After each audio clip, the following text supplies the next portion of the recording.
We simply ask if they are. Foreigners know that if you live in a place, you are a citizen, so they may mistakenly simply say yes. When you look at the 0 for voter ID, even after we changed our constitution, a real voter ID is not needed in Nebraska. Vote harvesting is allowed in Nebraska.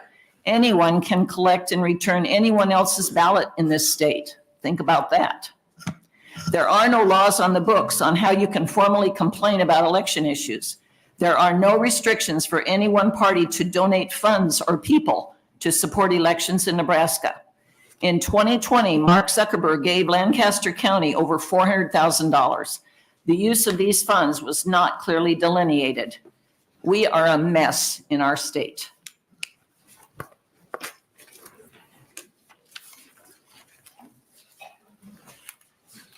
Okay, is that any of your testimony then? Okay, thank you. All right, questions? Yes, Senator Hunt. Never mind. I was going to ask what, I know this, but I was going to ask what NVAP stood for, but then on your other handout, here's my answer. Nebraska Voter Accuracy Project. Thank you. I struggle with acronyms, so thank you. All right, thank you for your testimony. All right, jumping back, we're now on opponents to LB 1042.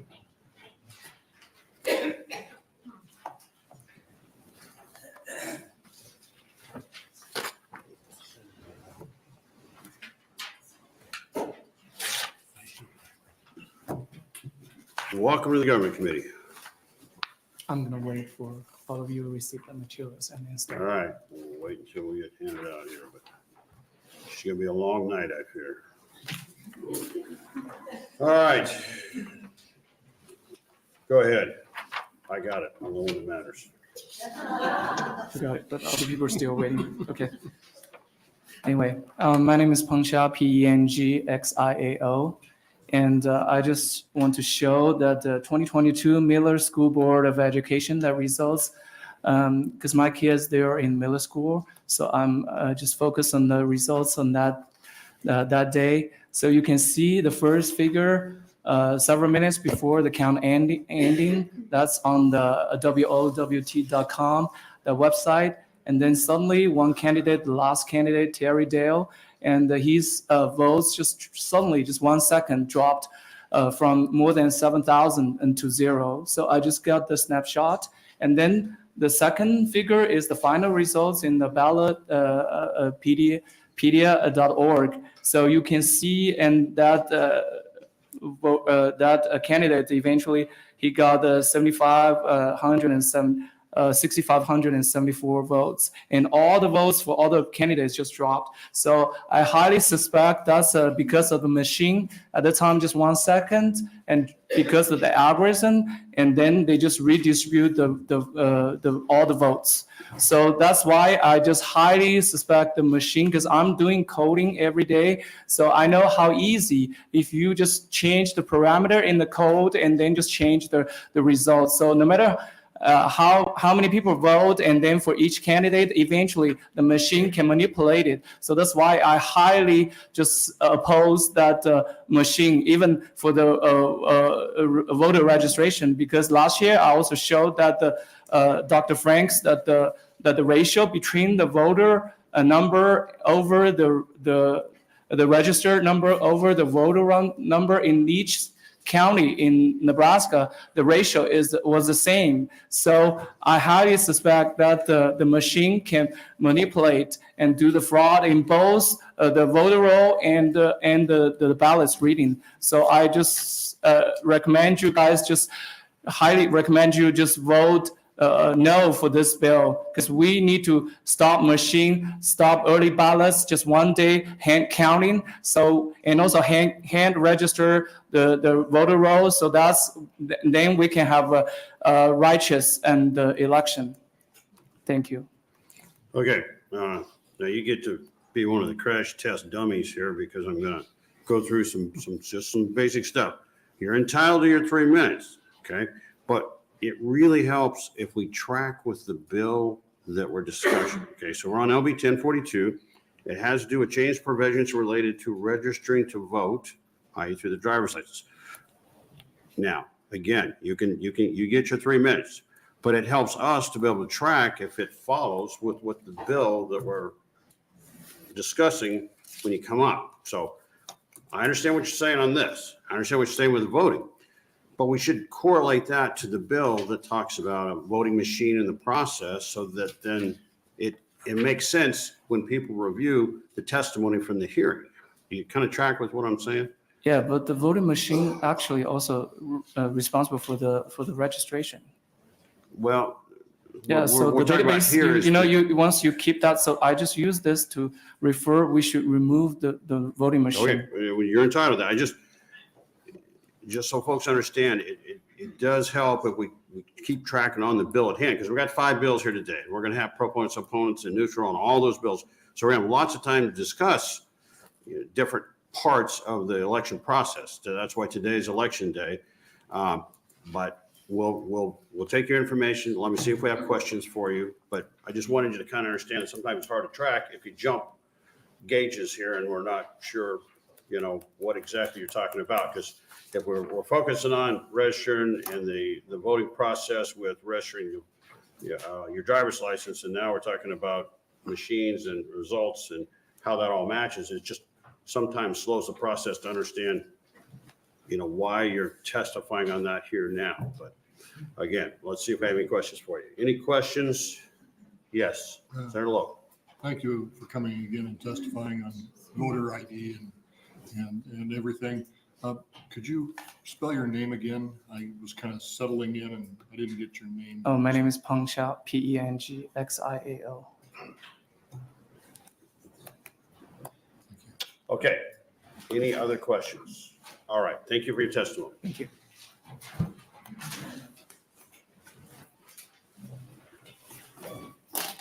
Welcome to the Government Committee. Amber Parker, A-M-B-E-R, Parker, P-A-R-K-E-R. I cannot take credit for what I'm going to bring forward for you today, but I am an opponent to, sorry, there's so many bills. 1042, why? We have an issue, the voter rolls are not cleaned, and it just seems you want more of a centralized system. And quite frankly, Senator Lowe, I don't know why you had to get the man's name on record when he gave it at the beginning. And shame on you, senators, because these machines have proof of latitude and longitude of cheats in 2020. So to your point, Senator Brewer, interesting find. What I want to show Nebraskans is part of the code behind the Nebraska voter information lookup site. The ME.gov site leads you to believe that this is a gov site, to which it is not. It is a site managed by election systems and software. Yes, the same folks to whom our Secretary of State, Bob Evnen, and our legislators have given full permissions to run our elections. And you pay them millions of dollars every year to do so. If that isn't interesting enough, check out the center code. There, close to the top. Why is this code connected to Twitter? And the second image zooms in to show this is licensed under MIT. Very interesting. To your point, and what the previous testifier was trying to say is that there is a connection with these voter rolls in the machines, and somebody that knows a lot more than myself can come up and address this. And Senator Brewer, what a distraction you just brought, because he brought forward and showed you that in the state of Nebraska, proof with your own eyes, that there was an anomaly, if we call it an anomaly, something that happened, I don't want to say the wrong word, that you had over a few thousand votes or 7,000 votes and it dropped to 0. This is what I also want to share with you.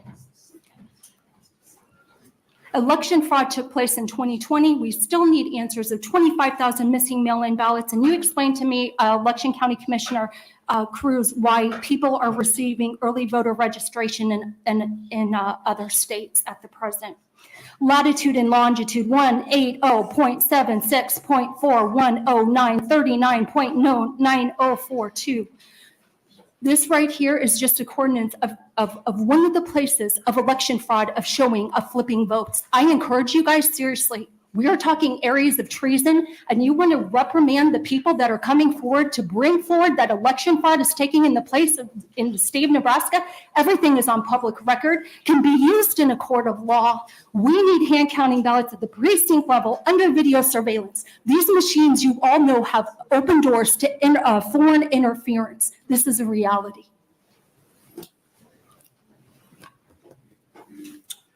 All right, thank you for your testimony. Questions? Thank you. All right, now, come on up, Larry. I am going to expect a level of courtesy on everyone who sits in that chair, okay? We're here to learn. We're not here to be yelled at. The point you want to yell, go out in the hallway and yell. I don't care where you go yell, but you're not going to yell in here or I'm going to be escorted out of this room. Do I make myself very clear? All right, Larry, share with us, please. Good afternoon, thank you. Larry Storer, S-T-O-R-E-R, 5015 Lafayette, Omaha, Nebraska. I'm against most of these bills today, particularly this one. I wear this shirt for a purpose. This is picturing we the people pointing our fingers at you because you are supposed to be representing us. However, you are not, because we cannot get any of our elected officials to talk about the irregularities and the, in fact, stolen election from 2020. I have a college degree. I did some programming. I know that you can program a machine to do whatever you want it to do. A human being does that up until now. But nobody will talk about it. You will not allow it. The Secretary of State in this state has way too much power. It doesn't matter what you do here today because he will decide what he does and when he does it. And he will tell people like Mr. Cruz in the back room there how they will or will not run the election. We have absolutely no power in it. Now, I do back one candidate that has skin in the game, and he does have standing in this state because he ran for Secretary of State and he ran on a write-in ballot for governor. And the Secretary of State can't even tell us how many votes he got. That is against the concept of a constitutional republic. Somebody earlier called us a democracy. We are not a democracy, ladies and gentlemen. How many times do we have to tell you that? You're not representing us. We want you to represent us. Scrap these bills and take the power away from the Secretary of State and put it back in the hands of the people who you are supposed to be listening to, not these 501c3s from around the country with all the power and the money. Mr. Zuckerberg is one of those. Common Cause, George Soros. I don't have the money that those people have, but you seem to be listening to them. You're supposed to listen to us. The Declaration of Independence, by the way, applies to any government, federal, state, local, county board, or city council, or school board that is not doing its job for we the people. It gives us the right, the duty to alter, change, throw off, and reinstitute that government. So I suggest to the people in Nebraska that we get busy and do that right now.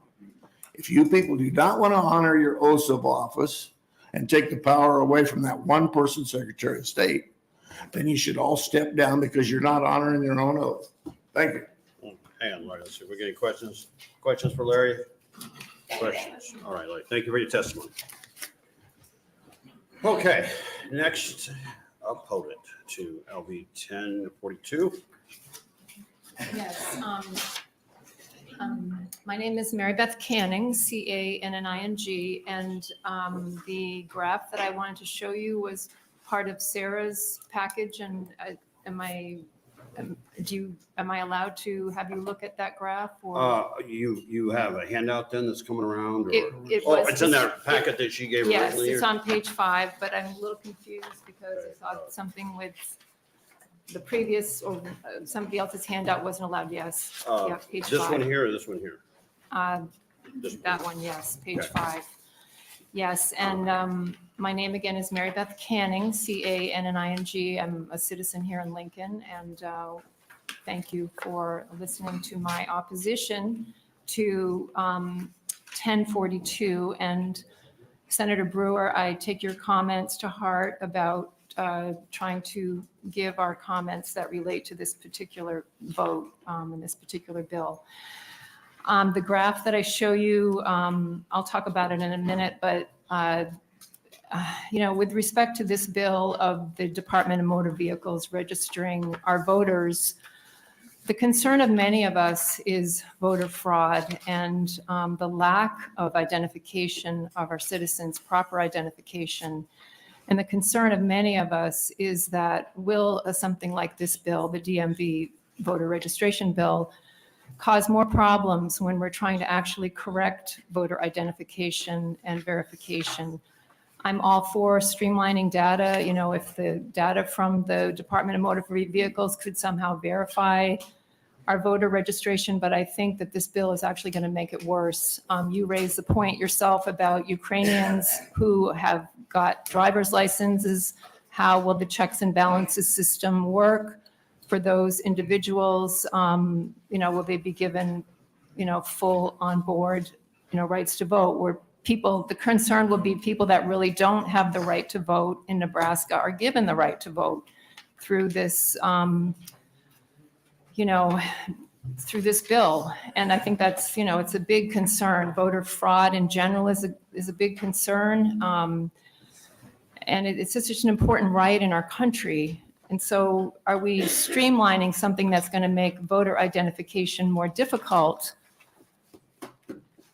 to legitimize people that are voting that can't vote, that shouldn't be voting? So that's our concern. I'm with the Nebraska Voter Accuracy Project.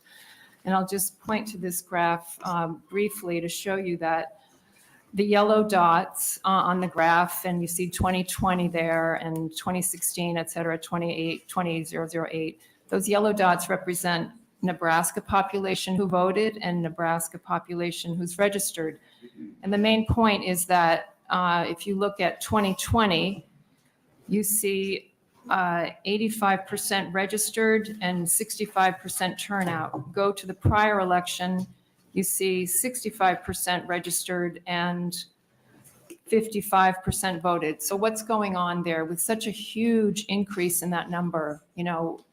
As intelligent people, are we concerned about voter fraud? Yes, we are. So that's my presentation, and I appreciate your time. Thank you. All right, thank you. Let's see if we have any questions before you take off. Questions? All right, thank you for your testimony. Thank you. All right, now, a couple other rules that we need to make very clear. If you do not fill out a green sheet, you will not testify. End of conversation. All right, don't forget to turn in your green sheet when you come up. Thank you.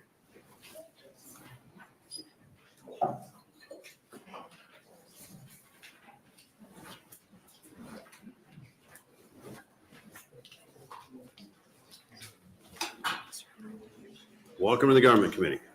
Thank you, Chairman Brewer and the rest of the committee. My name is Dean Cook, DEANCOOK. And I'm also with the Nebraska Voter Accuracy Project. My statement is, there's some graphs, but they're on pages 7, 9, and 10. So I'm not going to go into detail on those. You can see those for yourself. You think there is no cheating in the 2020 in Nebraska?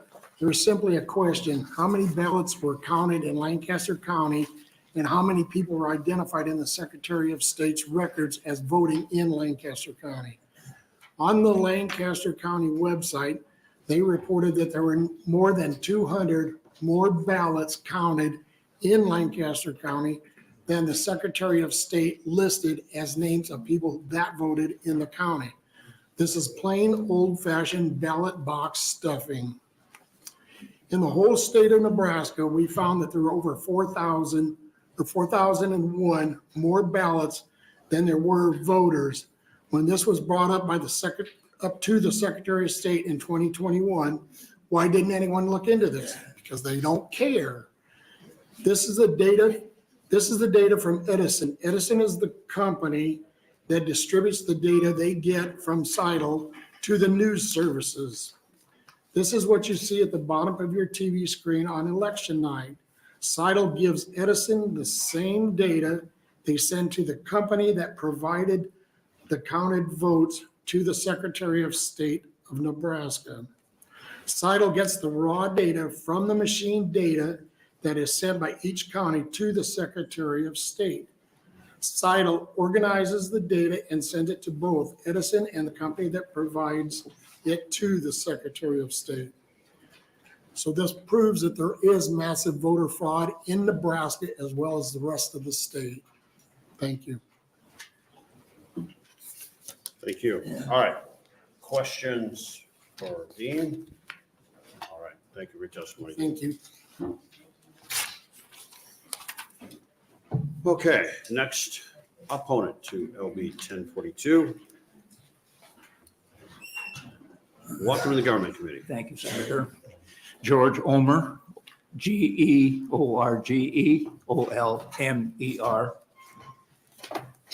I think what we are putting together in the compilation here is showing that as the voting situation is now, we don't need to add what 1042 might add to this is unaccounted for voting people. And so the presentation you have there it's the second page is the vote reporting ratio of Trump and Biden, what happened in 2020. And what it is in the top line is what a normal election looks like. If you ratio the votes, that is divide the number of votes by one person by the number of votes for the second place person.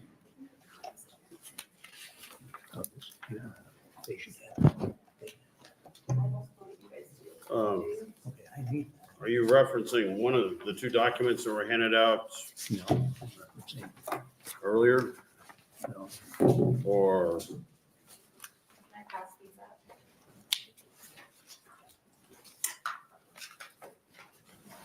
It was just the earlier ones. You had the earlier ones. okay, well, This should be, drive on. We'll Okay. sort her out here. okay. For the second place person, it doesn't take long and the result becomes obvious.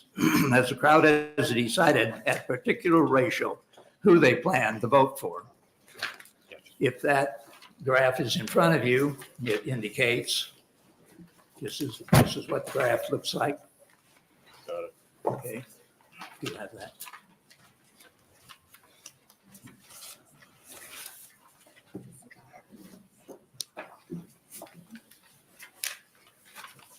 Go ahead.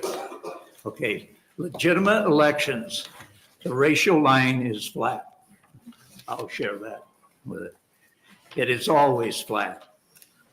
In an illegitimate election, they try to bias for their favorite at the beginning and then let the natural vote that doesn't believe the same slowly trend to the expected result.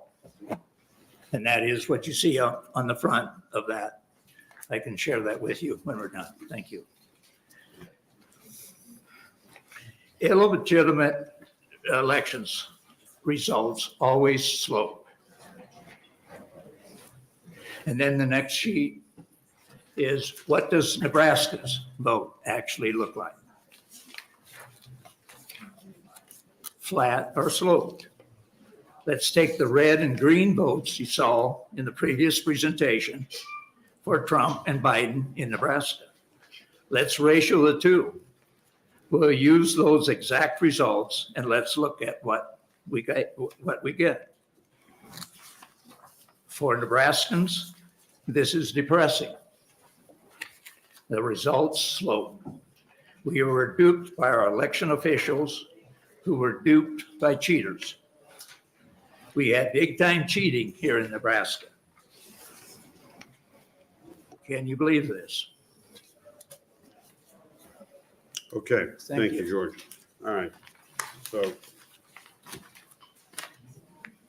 I can share that with you if all you right, and would I like. guess just for reference, guys, I found the little 13 or the particular number in the corner on these. That's how you figure out which one we're talking about. All right, George, thank you for your testimony. No questions? No questions. All right, next testifier, opposition to 1042. Good afternoon, Colonel Brewer. Good And the afternoon, Senate welcome to the Committee. Government Committee. I'm just going to follow up a little bit on what has been said. I appreciate each one of you We're gonna listening. need your name spelled. Oh, yes, I did forget that, didn't I? I'm Tammy Buffington. Tammy spelled Tammy the old way. Buffington, Buffington. What else am I forgetting, Colonel Bird? You're good. You got your green sheet turned in? I do. Okay, you're good to go. Actually, I have 4 extra here if you would like. All right, you're good to go. Okay. Well, I'm in agreement with some of LB 1042. The primary issue is the actual voter rolls. 1042 doesn't go far enough, in our opinion, to identify the registered voters for accuracy in its final elections. It doesn't extend far enough into the actual election process. So while we're all trying to learn what 1042 does and taking driver's licenses, I'm all for that as well. But I think it's important that we really vet the people who are voting. And then once they do vote, those particular votes count and are able to be counted. And that's what's been the issue here as of recent. In May of this year, last year, we're in 2023 now, Lancaster County Election Integrity May. I think that's in part of your packet if you're interested in looking. But Lancaster County had a record 46% voter turnout in 2023. In 2021, Lancaster County election was a 29% turnout with a 57% increase, even though there were 4,000 less registered voters. So that's the point. You have 4,000 less registered voters, but you're having these increases. The math isn't adding up. There are more registered Republicans than there are registered Democrats in Lancaster County. This local Republican election had over 31% more ballots turned in 2019. On election day, Republican voter turnout from 2019 to 23 grew to 22.8%. Democrat voting fell on election day by 6%. Again, the math isn't adding up. The number of Democrat mail-in ballots increased 107% in 2 years. The number of early votes for Democrats increased 107% in one mayoral election from 2019 to 2023. So that's the question. And that's what we're trying to learn about today. Okay. Yeah, we track once we were on the Lancaster page, we Yes. followed your feed here. All right, questions for Tammy? Questions? All right, thank you for your Thank you, testimony. guys. Okay, still on opponents to LB 1042. Okay, last call. Come on up.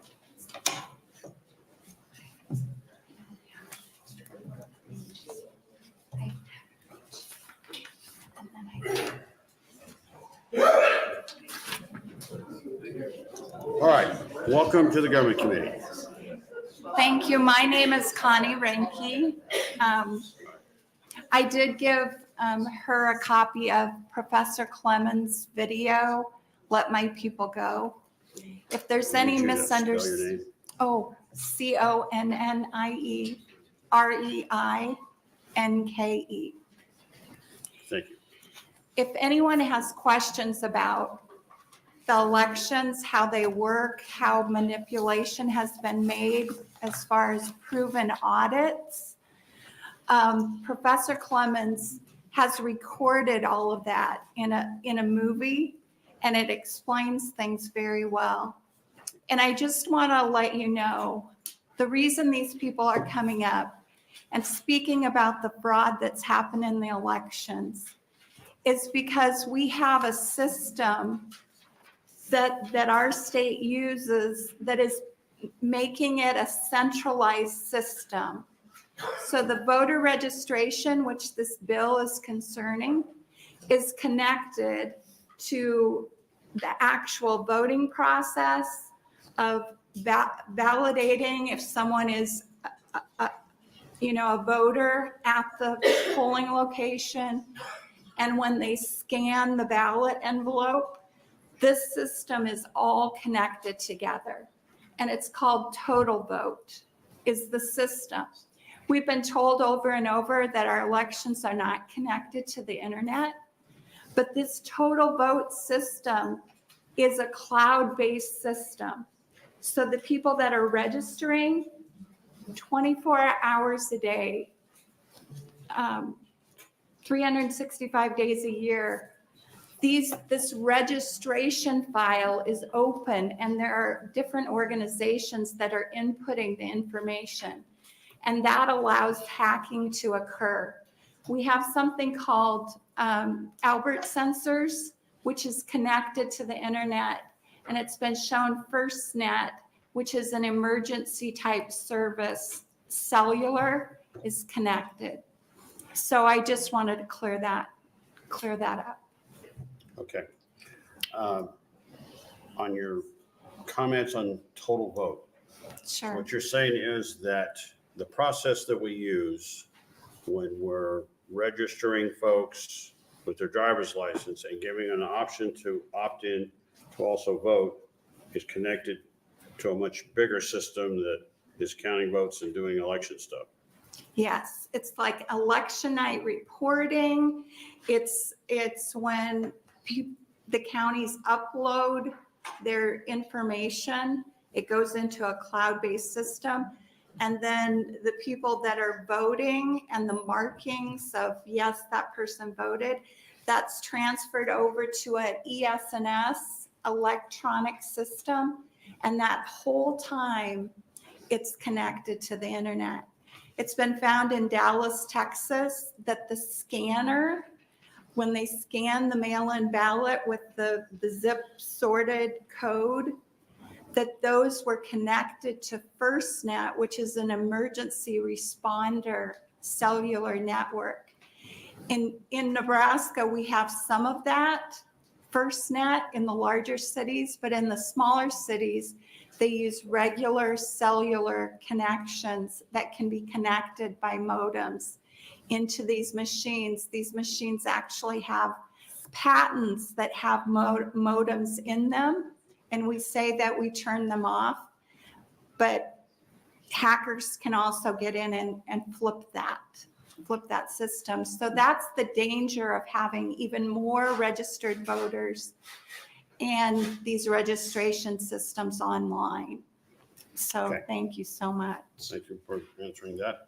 Questions for Connie? All right, thank you for your testimony. You're welcome.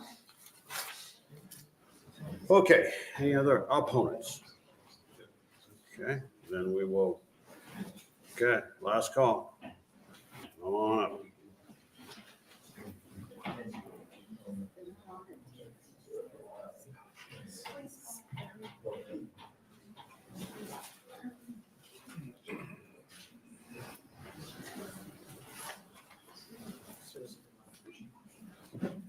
I think we got a problem with the green sheet.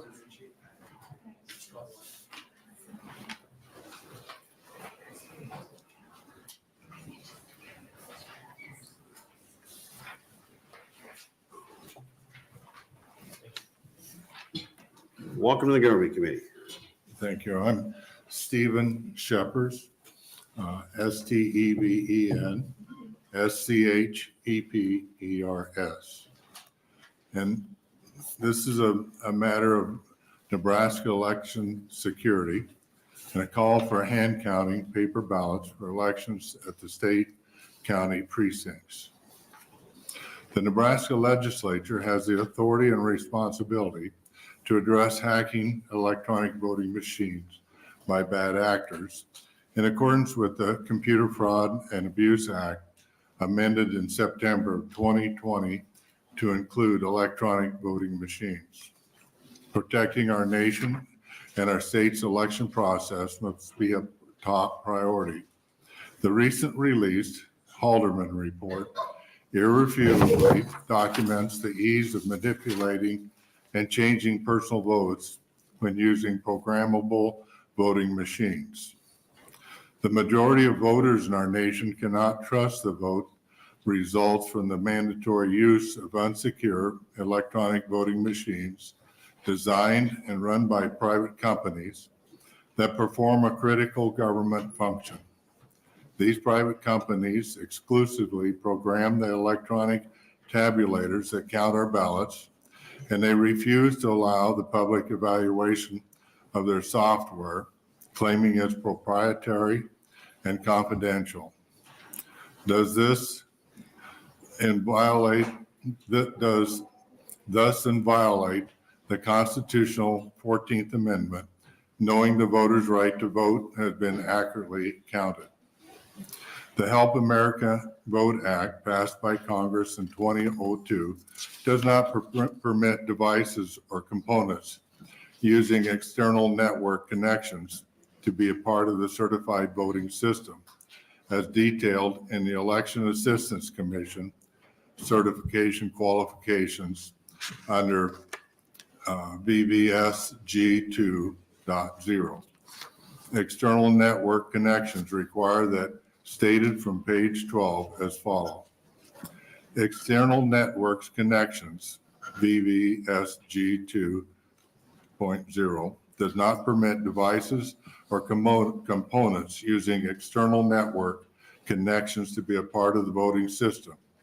There are significant security connections introduced when the network devices are then connected to the voting system.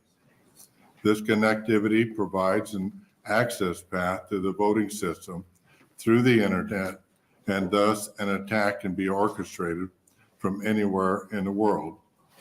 An example would be nation-state attacks. External network connection leaves the voting system vulnerable to attacks, regardless of whether the connection is only for a limited time or if it is continuously connected. These types of attacks include the loss of confidentiality and integrity of the voting system. All right, Steve Lavin. All right, we're gonna go ahead and mark, we've got your written testimony here, so I'm gonna mark right where you were so we can pick up where you left off.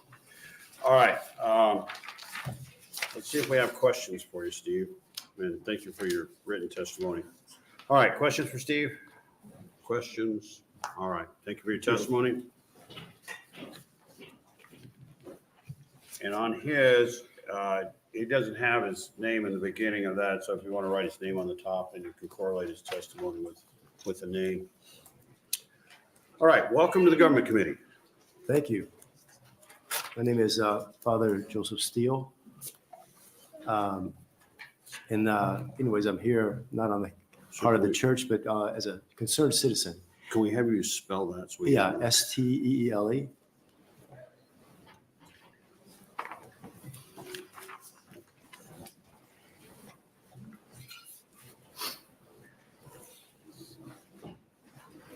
Whenever you're ready. Yeah, this is with regards to LB 1042. I really mainly just want to express my concern as a concerned citizen. And I think what I think is that our for 250 years, our country has basically used hand counting balloting, and I think it's a very effective way to do it. And I think, as you've heard these people with their concerns about machines and how there's a possibility of fraud. We live in a highly technical age, and I don't know the ins and outs of all those things, but I do know that that it just makes a lot of sense having a Democrat and a Republican over the shoulder as they count in a precinct, one at a time. and how that would, secure it, and then the count, and also maybe a signature from both sides or something like that, how it ever work, where they would actually be able to confirm that from whatever precinct they come from Western Nebraska to Eastern Nebraska. And I think it would just be a much more safer and more accurate type of counting system than what we're using today. And I know that there are others, it was in the same testimony that Steve gave, the second page basically dealing with just professionals in the computer industry and experts. You see citations there where they have concerns about that. Also, many countries, as it says here, they stop using electronic, like in the Netherlands, Germany, Ireland, Japan, Canada, France, Argentina, and for their presidential elections. And I just want Nebraska to just have safe elections, and this is why I'm here today. And so I would ask you to consider that with regards to changing our system back to a hand ballot type of hand counting ballot type of program. All right, thank you. And just to reference what I told you to write, Steve, on this one he's referencing, it's the second page of it. There's 3 or 4 paragraphs in the middle there. It's referencing the changes that other countries are doing for counting. All right, any questions for Brother Steve? All right, thank you for your testimony. Thank you.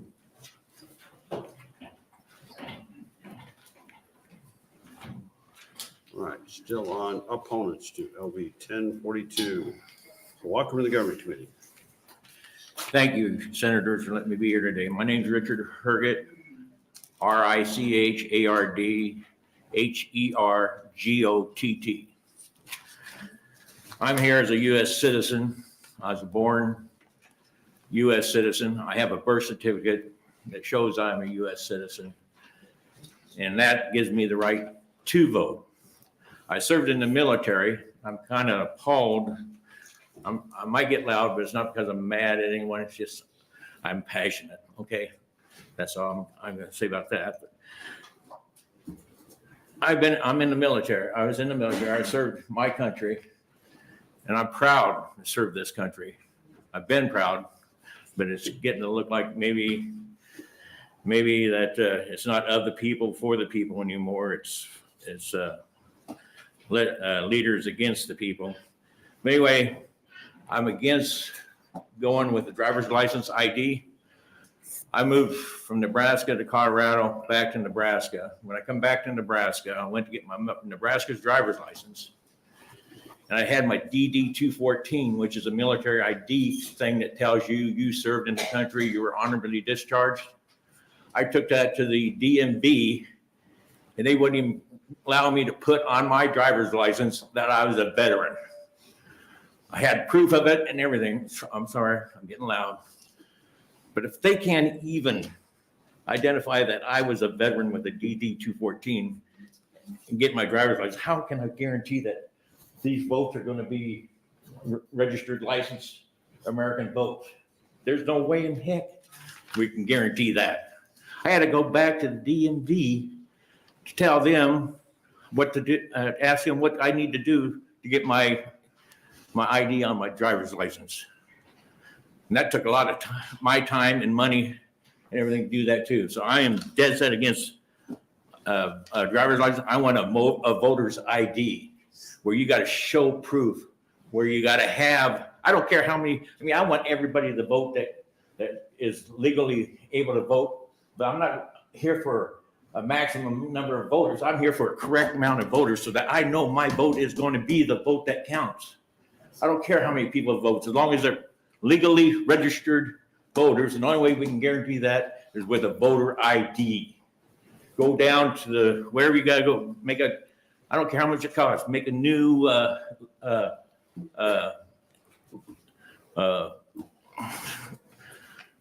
committee or something, or a new office where you got to go down there and show you're a born citizen, or that you've transferred, or that you are a licensed registered voter, so they can give you a picture voter ID. That's what I'm for. Machines, when they stopped the vote in 2020, because machines couldn't keep up, is what I was told. When have we ever stopped voting on on election night? Never, until 2020. Okay, we're gonna have to call it there. Okay. Now, help me understand, when they refuse to allow you to have the designation of veteran put on your driver's license, and the DD 214 wasn't adequate, what was adequate in order for them to do that? What is it, DD 214? No, I'm pretty familiar with it. What did you have to do to convince DMV to put veteran on your driver's license? I had to go back to the Veterans Administration, and they had to computerize, write out, give me something so I could take it back to the DMV. I mean, basically it's another piece of paper saying that I'm a honorable discharge veterans, but everyone in the United States, I got 13 brothers and sisters that served in our country, and every one of them's got a DD 214 that tells them that they served honorably. And why can't the state of Nebraska, DMV, honor that same system? I will ask them that question. I'm not happens. mad. I'm just. I know Director Lamb, and I will ask that question, but. I want same day voting with regular voter ID. Right, thank you. Thank you. Okay, any additional opponents to LB 1042?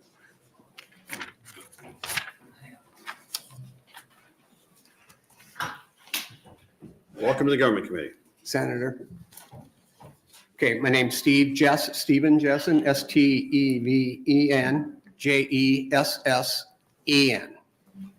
And I'm actually here representing myself and Nebraska citizens. I feel I'm an advocate for Nebraska citizens. However, I've been asked to read something from voter accuracy, which I support their cause, just so you know. So first thing I want to put out is if you don't have control over registrations, you have no control over votes in your elections. These are just some of the things that states are finding as they review their elections. Computerized registration systems can be hacked and changed. Current computerized registration systems keep historical registered voters as not active, allowing for easy change to active when they are deceased or have moved. Fake people can be registered by mail from the same address.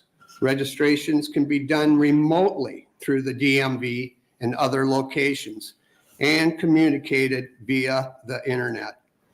DMV records can be hacked and fake people added to the process.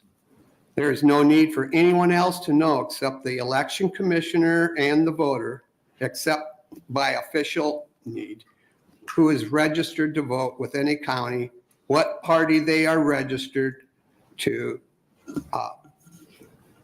and what election they voted in. Thus, records should be kept, and should anyone want to review them, they may review them at the county clerk's office with an appointment scheduled during normal hours, but only for the purpose of reviewing the election process, and they must provide a written report on the results of their review within 90 days. More recently, the Nebraska Voter Accuracy Project canvassing volunteers have identified dozens of people that were mailed unrequested ballots, extra ballots, and ballots not sent by their county election officials. Okay, anything else, Steve? Nope. All right, let me see if we got any questions for you. Question for Stephen? All right, thank you for your testimony. Okay, any additional opponents to LB 1042? Is there anybody here in a neutral capacity?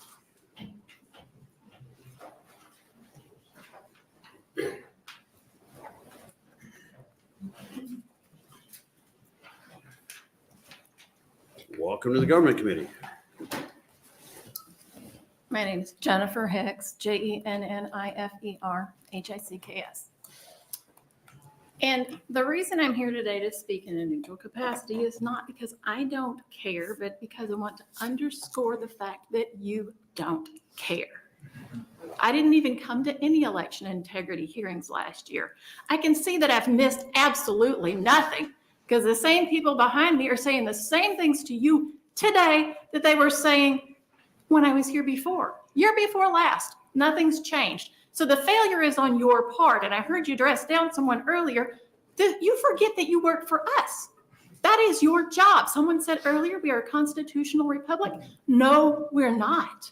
We're not. We don't get to elect our government. We don't have government that represents us. We have no representation. We don't even have 3 branches of government that keep each other in check. So I'm here in a neutral capacity to ask you, what the hell are you doing? Because honestly, do you know that in 2016, after the 2016 election, it was Democrats who were saying this, they were calling for the same election integrity efforts that people have been calling for on the Republican side since 2020. The exact same things. In 2019, Democrats passed legislation through the House that called for so many things that I've heard people come here, and I've done myself, and ask you to take under advisement, things that would secure our elections. It passed the House with Democrats. It was Republicans in the Senate in February 2020 who opposed it. And they did it because they said it was federal overreach. It was government overreach, that it should be handled at the states, that our elections should be handled at the states. It's theater. It is all absolute theater. They won't even pass good legislation. What I'm telling you is you have people on the left, you have people on the right who say that they want the same thing. So whose turn is it going to be following the 2024 general election to take up the election integrity issue after the 2024 election? Or will we just go to civil war? Does that complete your testimony?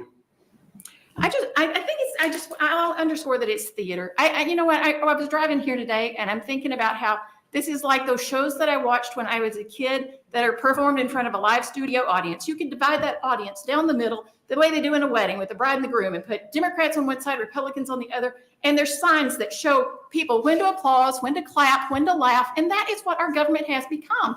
And I show up here today just to see what's going on with our election integrity efforts. Absolutely nothing's changed since 2020. And like I said, prior to that, same complaints coming from the Democrats. They didn't want our machines connected to the internet. Democrats passed that legislation. So why can't you get together with the Democrats and work this out?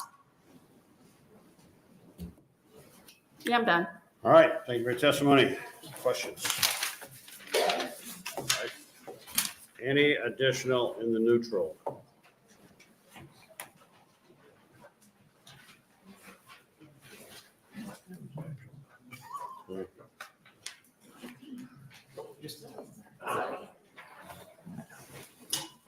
My name is Clint Milan, CLINT MAILAHN. And, you know, I guess after hearing that testimony, I wanted to come up here and say a few things. I guess I'm against 1042 and I'm for LB 8008. This 8008 puts the election back into our elected officials in that county, the county clerk, and that area. Right now, from what I understand, what's going on here is we've got, in 2004, we passed a bill, HARVA, Help America Vote Act, and then we got all these machines installed into our counties. We can put about 2% of the ballots into the machine and count them before they go in the machine. The 2% has to add up to what the machine tallies. After that, 100% of the vote has to be done by the tally machine. And that's what's going to be. Now you would think that, okay, this county clerk and these poll workers can then check all the ballots, 100% of the ballots, and see if if they add up to the machine. But that's illegal. You can't do that. This is crazy to me. We've accepted a machine basically put in there by a federal government and not letting our election officials of that local community check that machine. And if they do, they're going to get in trouble. I mean, even if you're Democrat or Republican, that just seems crazy to think that our officials in that small, let's say Cherry County, can't count those votes to make sure they add up to the machine vote. This is what I understand what's going on here. So my vote was LB 808 would allow them to do that. So I'm hoping that you guys would vote on that one. And we got to make sure these are true votes. What was I going to finish up? Oh, an anomaly. Lincoln, Nebraska mayor race. 2 races ago, Andy Stebbing and Beitler, 46,000 votes total. Second one, Cindy Lamb and Larian, 61,000 votes. This is the last, not quite. So the very last vote for the mayor was 81,000 votes. So we've nearly doubled in 2 sets of votes. So we must have a lot of people on that register. But here's the anomaly. When Larian won first time, it was 54.4% of the vote. The second time she won was 54.59. So the change was only 0.19 of 1% was the difference between her winning those 2 elections. That's quite an anomaly, guys, especially when we nearly doubled the votes in two elections. So I'm asking you guys to support LB 8008, introduced by Harlan. All right, thank you. And just so you understand, what's going to go in the official record is that you're in the neutral position on LB 1042 because that's what the green sheet's going to have. You know, I changed it after listening to that last gal's vote. If we can't, I guess it's neutral. I made my statement, I guess so. All right, you got it. All right, well. If you want to scratch my. No, we'll get it right, but just should understand that. Okay. The reason we sequence it the way we do, so we get the right people testifying in the right capacity, but you gummed up the works, but that's all right. We won't hold against you. Thanks. All right, any questions? All right, thank you. Okay, last call for those in the neutral capacity on LB 1042. All right, Senator Fredrickson, would you like to come up? And while you're doing that, I'll read in to the record. Proponents, we had 61. Opponents, we had 31. And neutral, we had 1. With that, we'll let you close on 1042. All right. Thank you, Chair Brewer and members of the committee for listening intently. I appreciate all testifiers who came out today to have their voices heard. I just want to remind folks what this bill does. We have quite a bit of testimony here. So this bill is doing nothing new that has not been practiced since 1993 in terms of voters registering through the DMV process. What this bill does is that it changes that from an opt-in to an opt-out process. So in terms of verifying eligibility, et cetera, these are going to all be the same practices that we have had in Nebraska since 1993. This is simply changing on the form from an opt-in to an opt-out process. So just wanted to remind the committee exactly what the bill does and that all measures that currently take place to confirm eligibility will continue to take place under this bill. And happy to answer any questions. All right, thank you. Let's see if we don't have questions. Senator Conrad. Thank you. Good to see you. Yes, sorry. Thank you so much. I'm just coming back after our hearing in natural resources, but thank you, Senator Brewer. Thank you, Senator Fredrickson. I'm sorry if you already covered this or proponents did in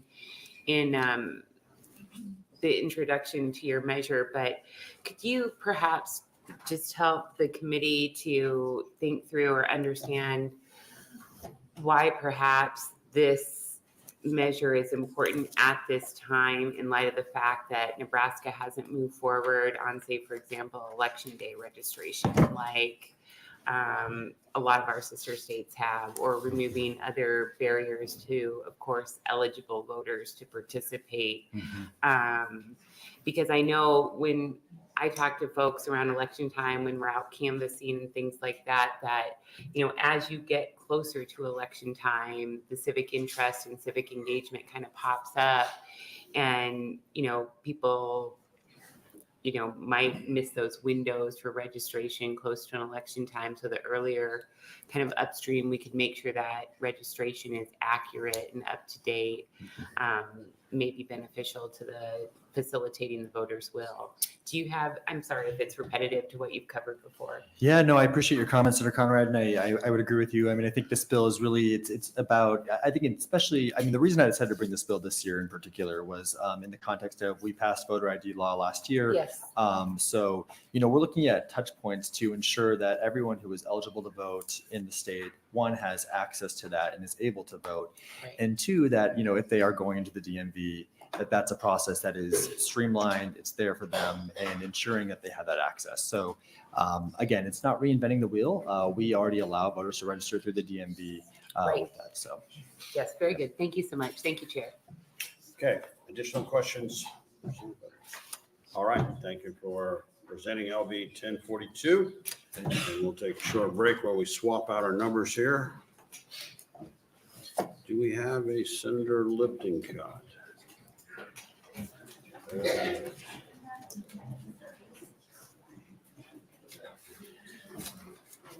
Senator Lippincott. Hey. Welcome to the Government Committee.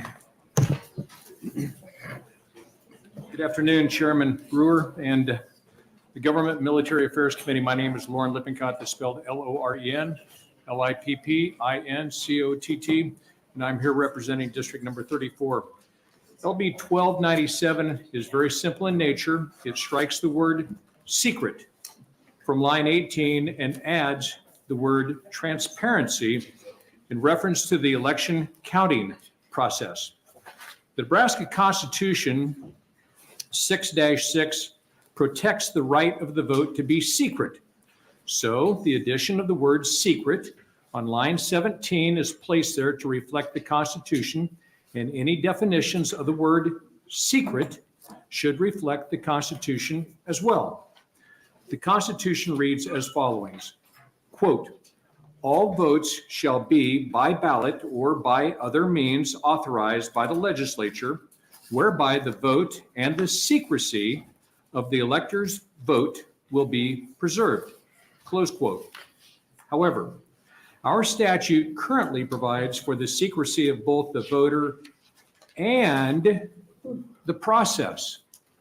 So I submit to you this small change. I agree with our Constitution that your vote as a voter should be secret. However, I do not believe the process should be. I was truly surprised to find even the word secret spelled out in the statute at all. I do not think that the vote counting process should be secret, and I've asked our Secretary of State's office to put out an infographic to explain the process and stages of where your ballot goes after you've cast your ballot. I'm not sure how it's done in the Army, but in the Air Force, we draw pictures for everything, and it helps you to understand how the process goes about. I've been sitting back here today listening to testimonials. Obviously, emotions run high because emotions are driven by frustration. Frustration turns to anger because oftentimes we don't know how things work. So I think a infographic would be very helpful to explain how your vote once cast, how it ends up at its final destination. There's no fiscal impact on this change, so I would ask that we would make this change together. Any questions, sir? All right, well, for the opening, not sure where to begin on this. So this was not done at the request of the Secretary of State. This is a issue that you saw in just looking at election, the election process, and you wanted to change the verbiage. The individual that brought this to my attention is here today to testify in front of your committee, and he will be speaking shortly. He did have additional changes that he proposed to us. We did discuss this matter with the Secretary of State's office, and we did pare down the request to what you have in front of you. Okay, so it's election day. Your rules that you have in 1297 are in effect. How does that change what you would see as far as how the election process works? I'm going to chase a rabbit for just one moment. I'm also presenting another bill. It's a cybersecurity bill and a white hacker bill. And so what we want to do is, with the process of voting and vote counting, we want that to be a transparent operation. We want to have it available for a good guy, white hat hacker to be able to test our system and make sure the integrity is intact. So in essence, what we're doing is we are removing the word secret from the vote counting process.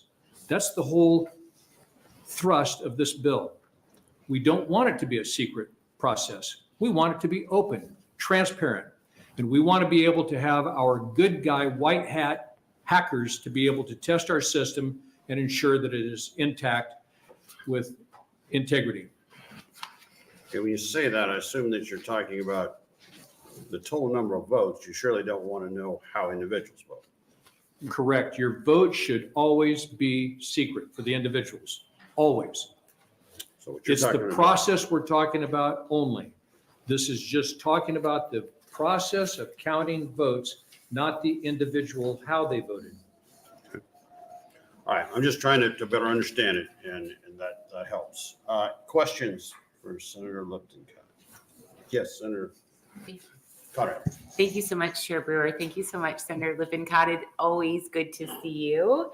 And I just wanted to put a couple of ideas on the table for yourself or others who might be coming behind, or if you want to pick up and close too. But I understand at the heart of your matter is trying to strengthen or ensure voter integrity, voter security.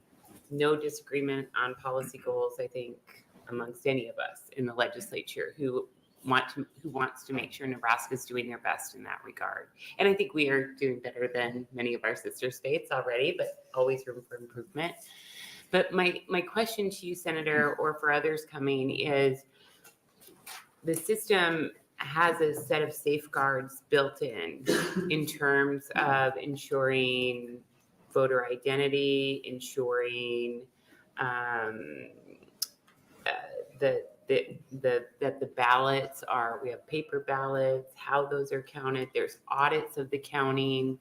There's members of at least 2 political parties involved in different stages along the way to ensure transparency from different political perspectives. Those are just a few of the safeguards I'm thinking of off the top of my head, in addition to a host of criminal penalties, including some very severe, for engaging in any sort of voter fraud. Is that not sufficient? How does this fit in with those existing protections? If you could just maybe help the committee think about some of those big picture ideas as we review 1297, that would be helpful. Absolutely. First off, we don't know what we don't know. Right. We've all heard that cute little saying. Flew with Delta Airlines and I flew with a lot of these co-pilots. They were still in the Air Force, the Air Force Reserves. And a lot of times with pilots, they have other jobs other than flying. And I flew with more than one guy that had a job in the Pentagon, or they worked in military intelligence. And these guys would go to different functions in different countries, to China, Russia. And of course, everybody's got cellular telephones. And these guys would tell me that, you can turn your telephone off and you think that it's dead, right? That it's non-operative, it's asleep, it's not working. And he said, not the case. There is the ability with these little phones right here, even though it's turned off, right, these can be hacked They can be turned on and transmitted without the owner's knowledge, with audio and video. And I queried them. I said, now, have you been reading too many books? And they said, no, They do not allow us to take our phone. It's not a question of even taking the battery out of the phone. They don't even let them take the phone into the country because it's hackable. Now, if that's the case, and that was 4 and 5 years ago, if that's the case with these little guys, we want to buckle down the hatches and make sure that we are safe, especially with our voting. That is important. Absolutely. So we don't know what we don't know. That's why I did the hacker bill. Yes. I remember that. To have somebody poke our system and find out where the weak links are, cybersecurity. And that's why our voting process needs not to be secret. It needs to be transparent, needs to be observable. Very good. Thank you Thank so you. much. Thank you, Senator. All right, additional questions for Senator Lippincott? All right. Senator Howard. Oh, I'm Thank sorry. you, Mr. Chairman. Just a quick observation, not so much a question. I can put it in the form of a question. So what you're hoping to do here by making the process and the mechanics of accounting for votes very transparent and accountable is to create more confidence in the system, right? Because you can't have, it's really hard to have a voting system that some people, maybe a lot of people don't have confidence in. And I agree with the white hat hacker idea. I think it's genius. I had proposed it to Secretary Evnen a year or two ago, and he basically discounted the idea. He said the machines are unhackable. And I said, well, there's only one way to know it, and that's to hire a hacker to try to do it. So I appreciate what you're doing. Thank you, sir. All right, any other questions? You'll stick around for close? Yes, sir. Okay, thank you. Thank you, sir. I know, that's pretty open-ended. All right, we will begin with proponents to LB 1297.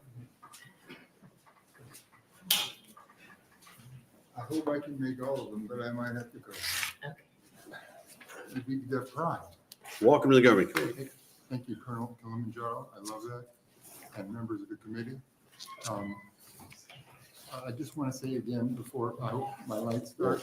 We need you to spell your name so we get the Oh, yeah, record. but I want to mention that I have to do, I'm going to make a clips and I'm going to see how long they are because we need, I don't want to, it's not dignified for me to do this. So I'd like to use a microphone and I won't karaoke unless I can sing like Little George, and I haven't been able to do that yet. So I would really like that. And that's why I have to say it, this is going to be on the clip.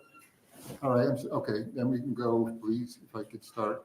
My name is Josephine Litwinowitz, JOSEPHINE LITWINOWICZ. Did the time start over? All right. I agree with, the process. I'd have us throw stones in a bucket. Transparency is the first time I agreed with Senator Lippincott on a bill. I'm for this very strongly. But you better not say the voting machines are hackable. You might get sued $1 billion. Anyway, I don't think they've been hacked yet. And if we look to voting harvesting, let's look at the 9th District of North Carolina some years ago, where it was done by Republicans. I haven't heard, I don't trust we're at the point yet where we have to worry about conspiracies of massive or voting fraud that makes a difference. Because, there's people on both sides looking at this. Although I do not, I think we should have paper ballots and pack a lunch and count them. Keep everything else private.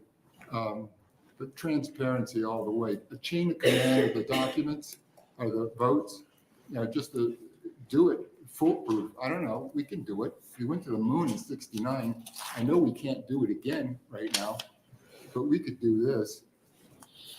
And I hope I make the other bills, but at every one I might go home. Anyway, thanks for letting me speak.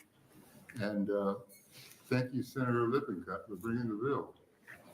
Have a good day. All right, thank you, Mr. Bean. Thanks a lot. Any questions?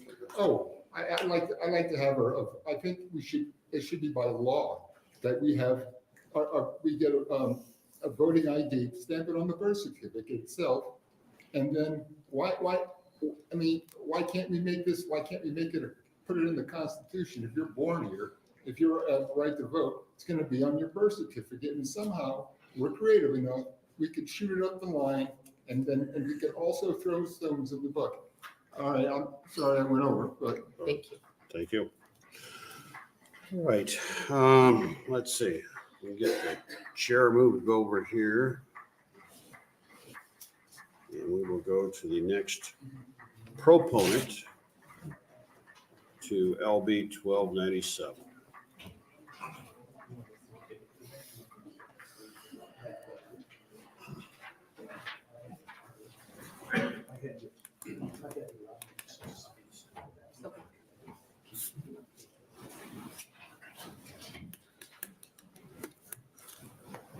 Welcome to the Government Committee.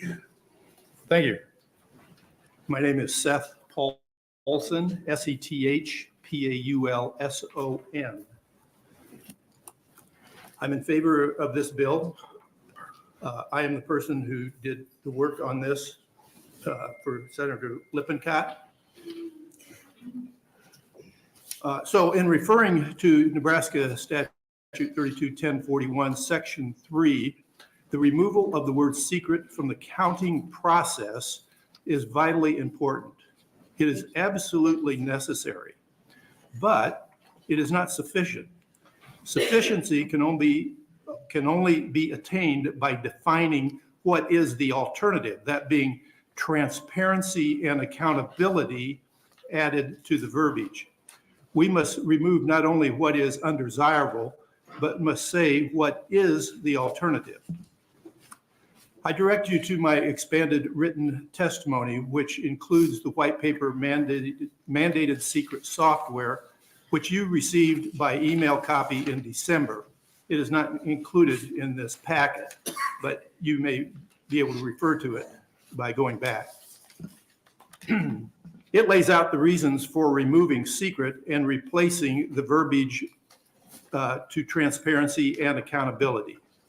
A little history is the initial proposed and revised text that was submitted to the bill writers in this bill for the formation of LB 1297 is attached in the packet to show what the bill was supposed to be and could be with appropriate amendment. The current 1041 statute specifies in Section 1 the use of scanners and counting devices. This hardware is consistent with the specifications in Section 3, which calls for secret counting process, because they are one and the same. However, that verbiage comes into conflict with LB 1297's new specifications in Section 3, which now needs transparent and accountable software. And by the way, it does not say accountable in the 1297 text. That was proposed in the prior revisions that you have received. With the change of that verbiage, non-transparent counting by the software in the scanning tabulator is exposed as being secret software when it needs to be transparent rather than secret. No longer will tabulators be able to run proprietary secret software through ES&S and third-party applications of software with trade secrets. It would be most advantageous for the state of Nebraska to remove in its entirety Section 1, in my opinion. I would urge senators to make the necessary amendments to remove Section 1. That is in conflict with Section 3 as proposed in LB 1297. Scanner tabulators as employed under the current contract between the state of Nebraska and ES&S are allegedly unconstitutional. A separate document is attached that discusses this allegation. All right.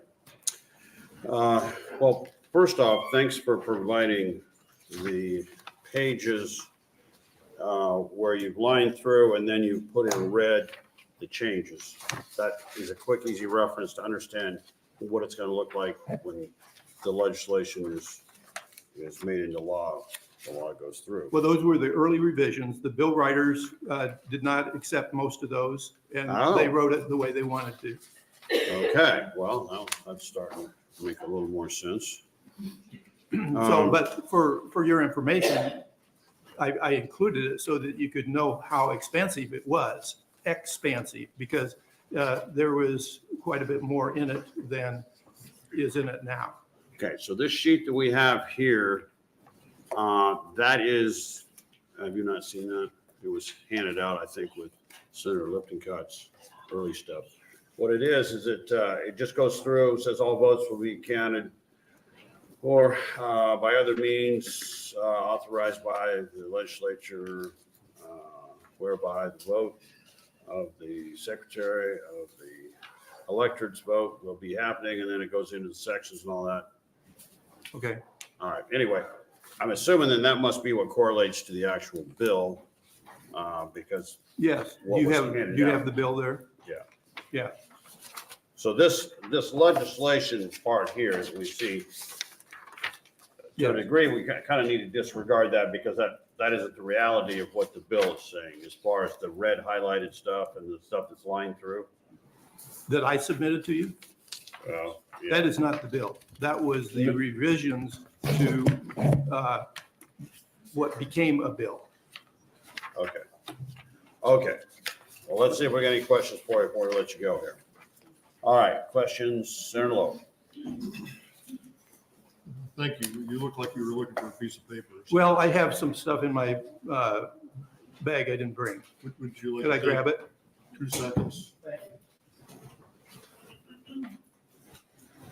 In case I need it. And so your whole intent is for to be open and above board. Absolutely. Once the ballot has been turned in. Oh, absolutely. Well, all above before it's turned in. Okay. Any other questions for Seth? All right. Thank you for your testimony and thanks for the handout. Okay. All right. So we're still on proponents to LB 1297. You did call for opponents. No, proponents, someone supporting 1297. We'll start with proponents to 1297. No other proponents. All right, then we will transition to those in opposition to LB 1297.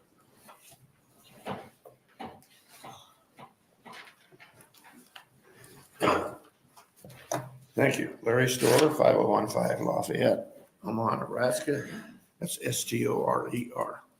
I'll try to be a little friendlier this time around. But let's talk about transparency.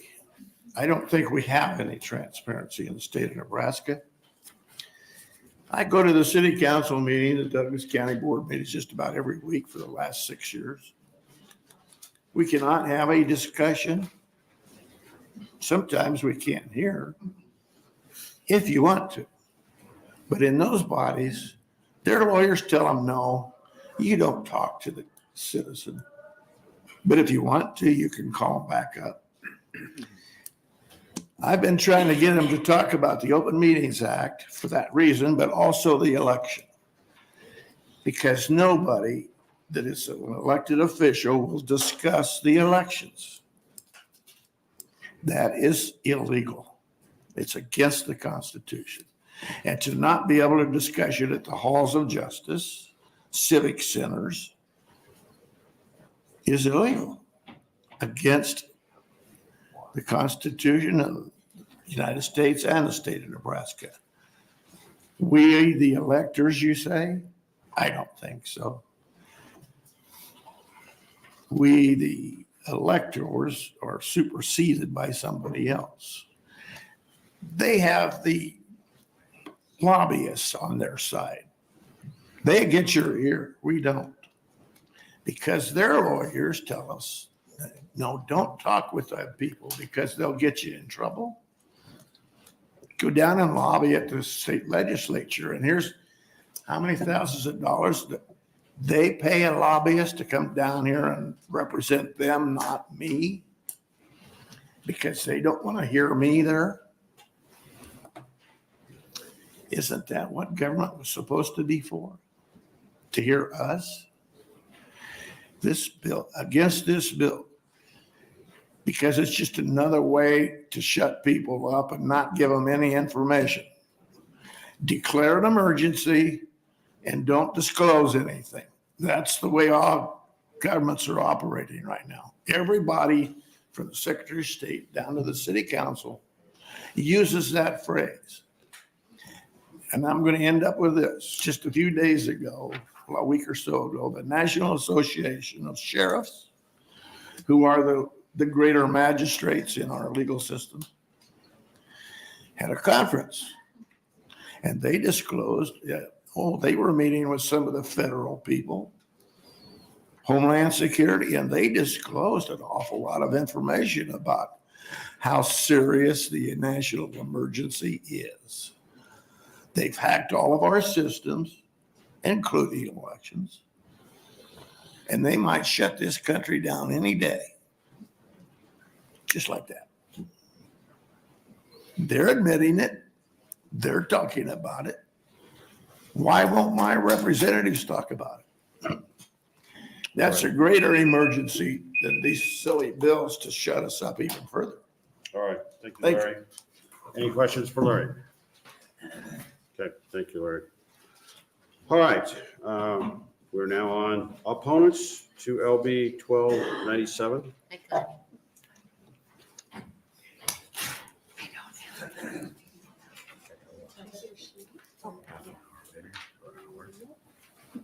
Welcome back to the Government Committee. Thank you. Connie Renke, CONNIE REINKE. I do oppose this bill. As it stands right now, it is detrimental to our elections. So I would urge you not to support this. If we want transparency in our elections, one of the number one things is the cast vote record, which we've been denied. South Dakota talked with ES&S. There's a transcript saying the cast vote record is a record that the county that belongs, it's the property of the county. We need to put this into legislation. Also, the logs of the computer systems and ballot images. I've been told that we don't keep ballot images. How in the heck would we ever compare the images that we say are actually what's counted and an actual ballot? This is other states have ballot images. And it should be turned on, and we should be able to compare those. I just want to thank you, senators, for the bills that were introduced last year. I feel like the ones that we have before us today are not sufficient enough to change enough in our elections to help protect us. Senator Halloran's bill, 808, the option to choose hand counting. Also, his bill 193, which is emergency election machines, not secure high-level Department of Defense certification. So we want, if we're going to have machines, it needs to be high level. These machines are experts have said are extremely vulnerable. And I would propose I know Senator Arch has ability to make priority bills, and I would urge him to take one of these bills for your committee to pass that forward so that it could be introduced on the floor. And thank you for allowing me to speak. I think I just double checking. So there was LB 808 and LB 193 for the two. And 230, which is the in-person voting, which is the most protective measure that could be done for our elections to secure person to person, show their ID.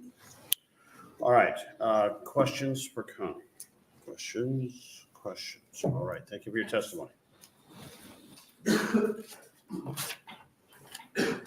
Okay, any additional opponents? All right, come on up. Welcome back to the Government Committee. Okay, Stephen Jessen, STEVENJESSEN. I do support his white hat hacker bill. Sounds like to me, that sounds very good. So I am in opposition to this particular piece of legislation as it is written. And after listening to the individual that submitted that, it sounds like to me that I would be more in favor of what he submitted than what it ended up with. And the point I'm going to make here is just simply this. I never ever realized that we would have a law that makes elections a secret. I think secrecy and transparency seem to be just the opposite of each other, is what I would say. So, under this 321041, the election commissioner or county clerk may use optical scanning ballots or voting systems. And then we've approved by the Secretary of State to allow registered voters to cast their votes at any election. So all of the issues that we have out there right now, and you can go to any of the small communities, whatever, they want to talk about being able to do hand counting. We do not have, based on this statute, we cannot do that. The Secretary of State has to approve it. And it's on a May basis. So what it's done is it's taken the responsibility of the local election officials to determine how they would do their election. So, and then you go down here, and then the procedures in line 17, it says, the procedures shall be designed to preserve the secrecy, which is they're adding, as well as safety and confidentiality of each vote cast. So I understand what they're trying to accomplish by putting that in there, but in all reality, what will happen is exactly this. What's the difference between secrecy and confidentiality? I mean, I understand that person needs to be, we want confidentiality there, but secrecy tells me that we might not even get to know what the vote was, who it was for, or whatever. I mean, that's secret under that. So I'm opposed to this for those reasons. Thank you. All right, thank you, Stephen. Let's see if I have any questions. Questions, Stephen? Questions? All right, thank you for your testimony. Okay, any additional opponents? All right, again, if there's more back there, come forward so we cut down our layover time here. Welcome back to the Government Committee.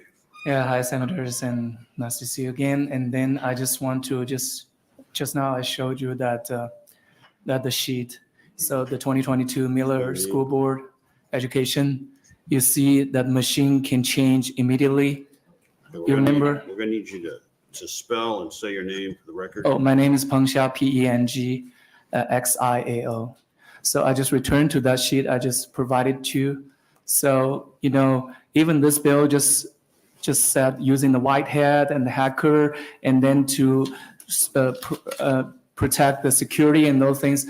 But, you know, because I'm in the informatics part, so if you use the machine, use the software, and also the internet hacker, they can have tons of different ways to do that and then change the source code.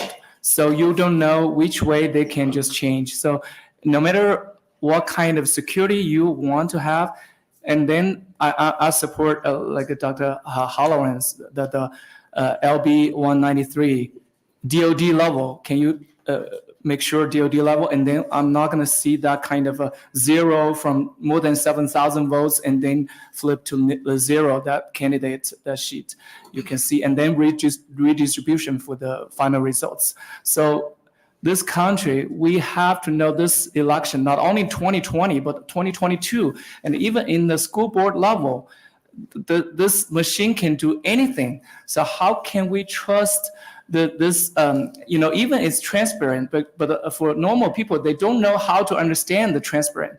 If we explain those data to them, they don't understand how to monitor the system. So, and then people can still manipulate.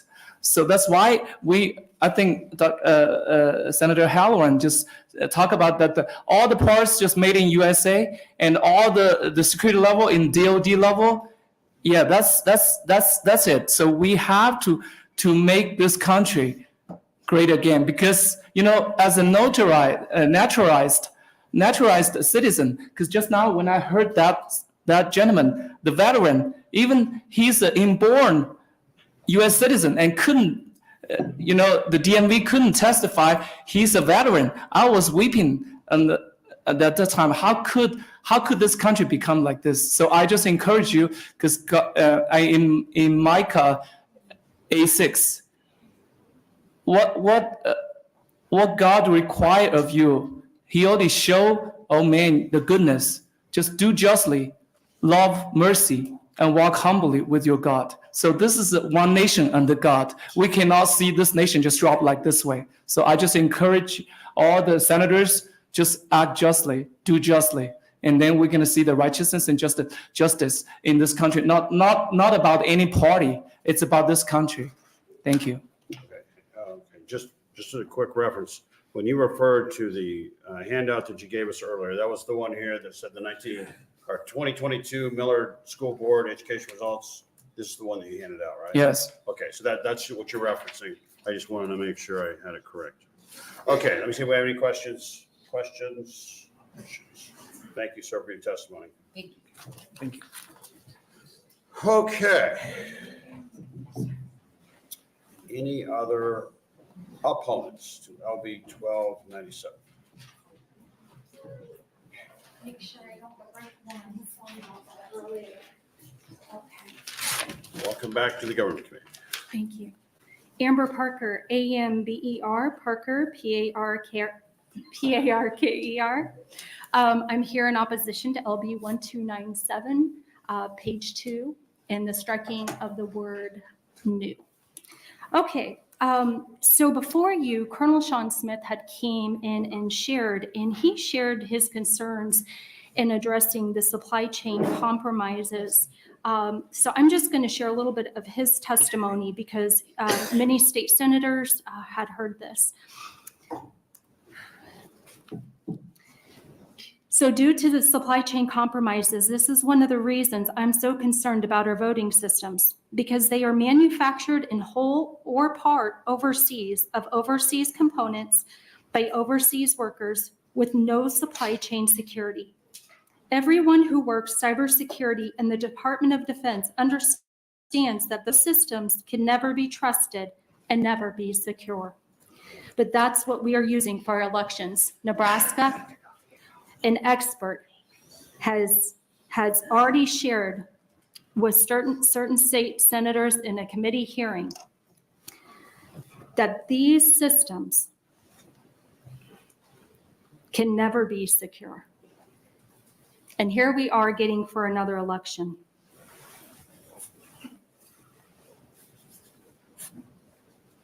I'm absolutely a proponent to Senator Halloran, and want to say thank you to Senator Halloran for Legislative Bill 193, which would put machines in a higher category that they have to be American made. They cannot be overseas.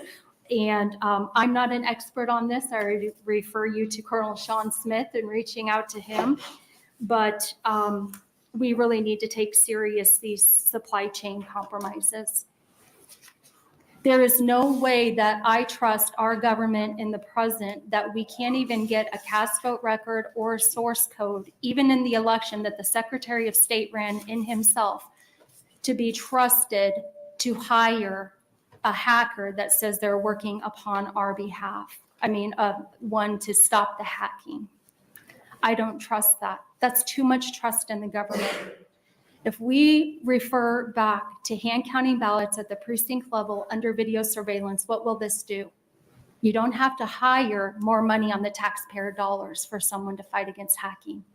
You have people from different political parties hand counting ballots at the precinct level under video surveillance. This will stop this nation from going into a civil war when we have people coming in and we know that you have left the doors of foreign interference open and the present election process to a private business. I'm here for peace on our streets. I don't know about you. All right, thank you for your testimony. Let's see if we have questions. Questions. All right, thank you for your testimony. Okay, still on opponents. LB 1297. Anybody here in the neutral for LB 1297?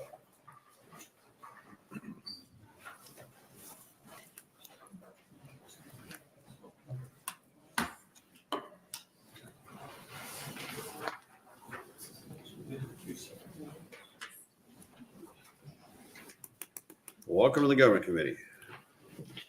Thank you, Chairman Brewer. When I originally typed this up, I thought maybe all 5 bills would be bundled together, so we can ignore part of this letter here, but I'll skip to the relevant parts for you. My name is Roy Zoch, ROYZACH. And I come at this from the perspective of running for political office in the May 22 primary. I do not believe that LB 1297 will have any significant effect in practice. I remain neutral on it.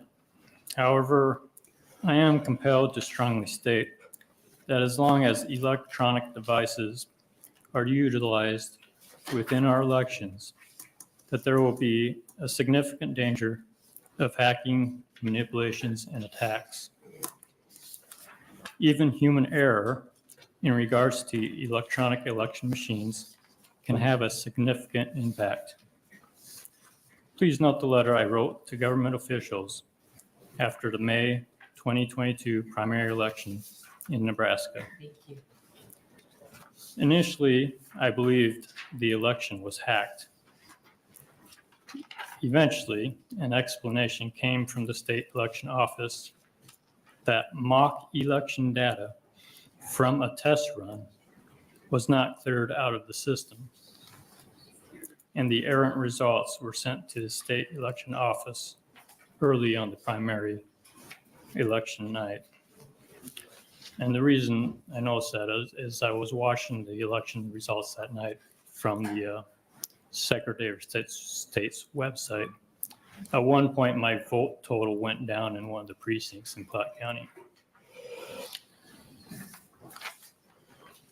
If I had to limit my suggestion to only one change, it would be this: eliminate all electronics from the voting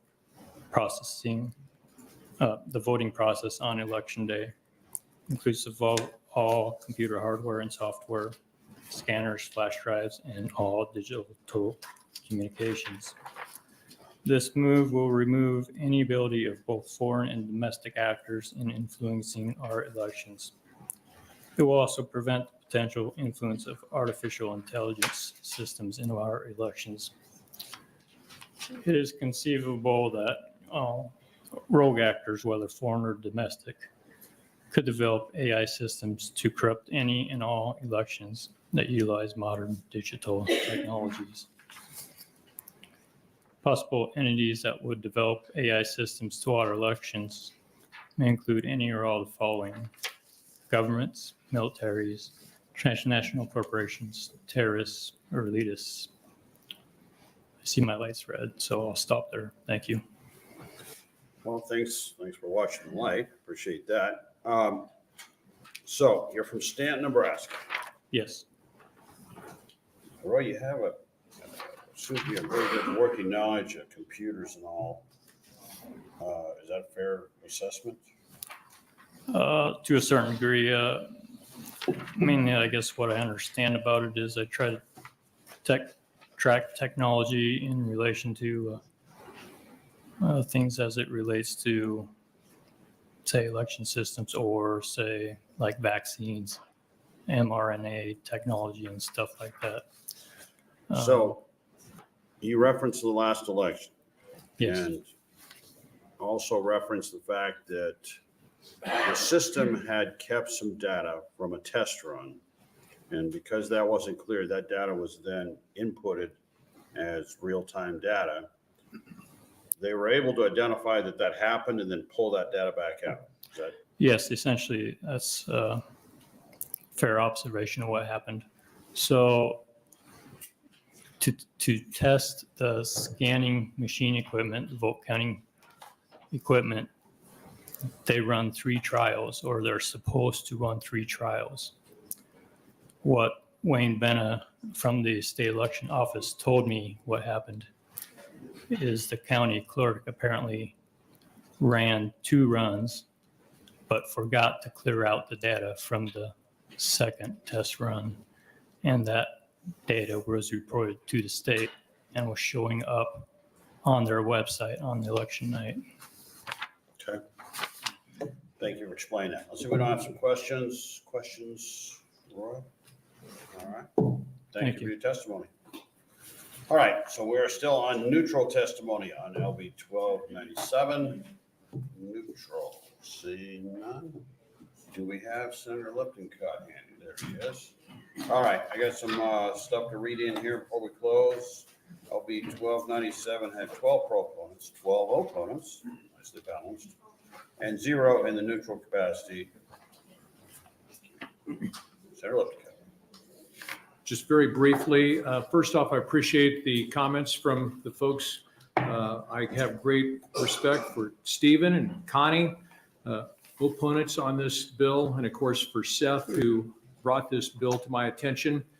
Obviously, I need to spend some time with them, and hopefully we can build a better mousetrap as we move along. Very briefly, this bill just simply takes out secrecy in the vote counting process, makes it, inserts transparency, secrecy out, transparency in on the vote counting process. That's all this does, very simple.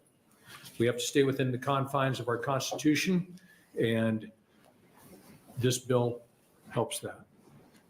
Thank you, sir. Thank you for your testimony.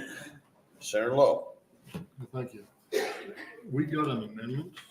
Do you want to mention the amendments? We have an amendment ready on this bill, and what that does is on page number 2, line 16, line 12 and 16, currently the bill as is, it strikes the word new. The amendment would reinstate the word new.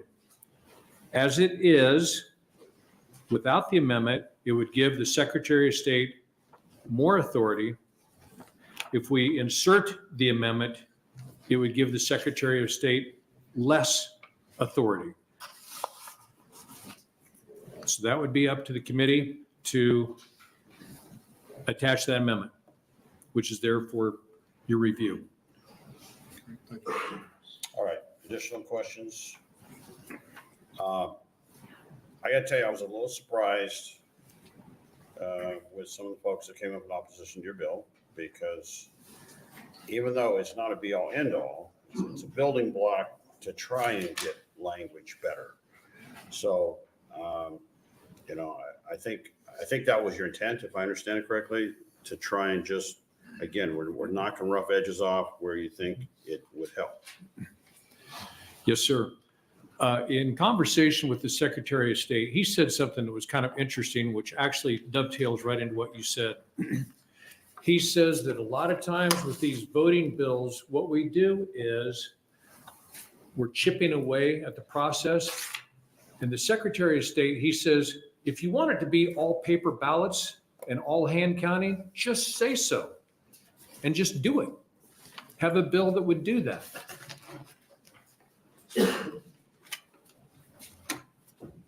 All right, any additional questions? Thank you for your testimony. Thank you, sir. That will close out our hearing on LB 1297, and we'll take a quick sec here to reset some stuff.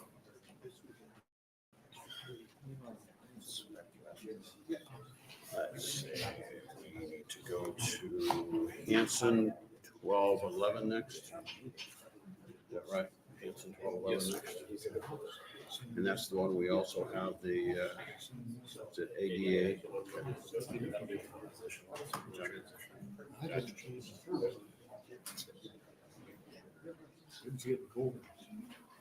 Okay. Okay, we gotta move on.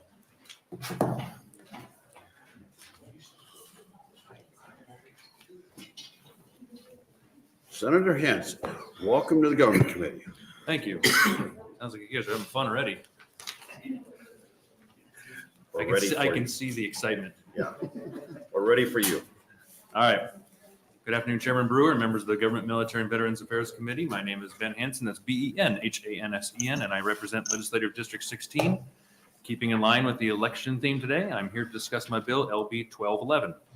This bill is simple to understand and merely changes the number of days for early voting.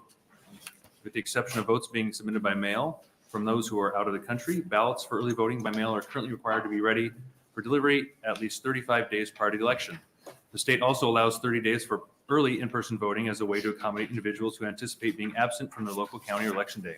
However, for special elections, both forms of early voting are limited to 22 days. The implementation of LB 1211 would bring uniformity to the entire election process and make 22 days the number of days for early voting across the board. Nebraskans can apply for mail-in ballots up to 120 days before elections take place. Election officials must receive the applications by the second Friday before the election in order to accept the request to have the ballot mailed. Before any ballot is mailed out, though, the Secretary of State must certify the information provided on the ballot. County offices have 15 days between the certification deadline to certify the ballot and when all ballots must be printed and ready to head out the door.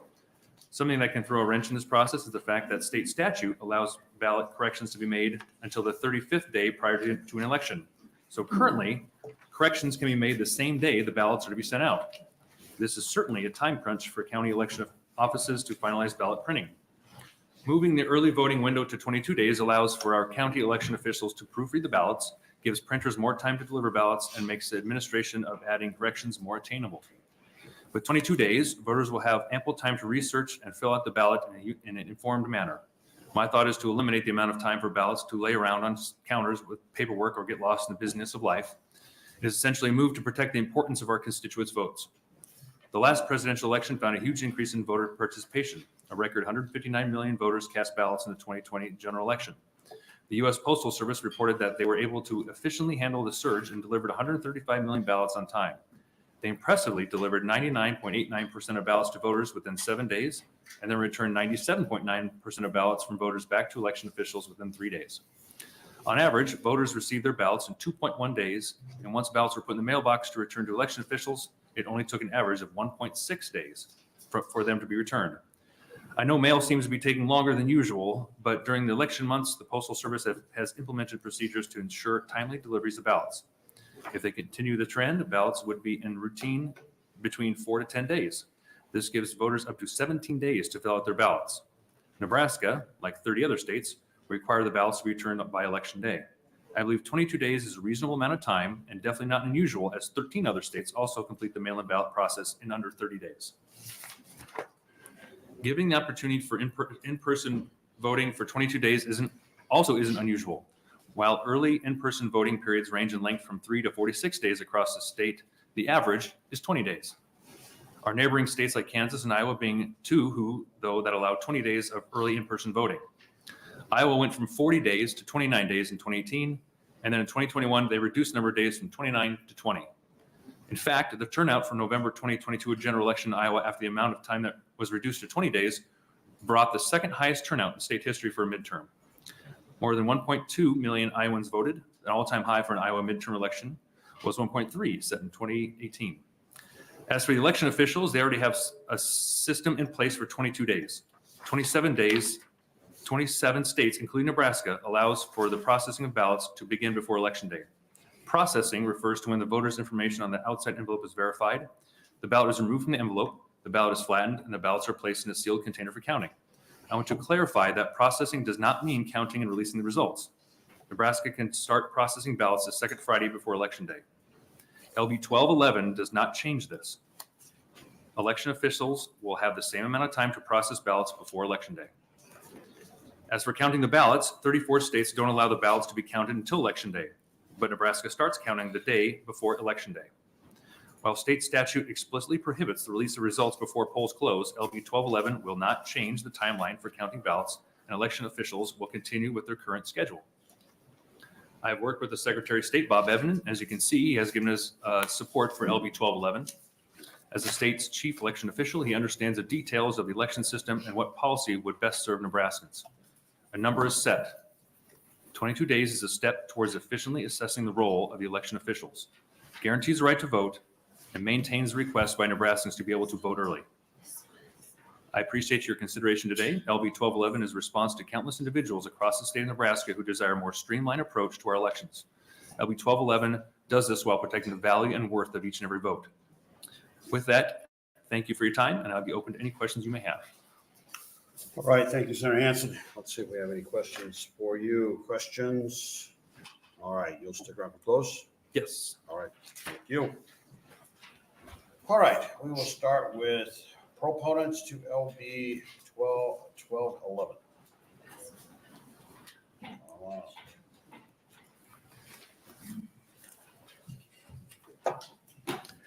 Welcome back to the Government Committee.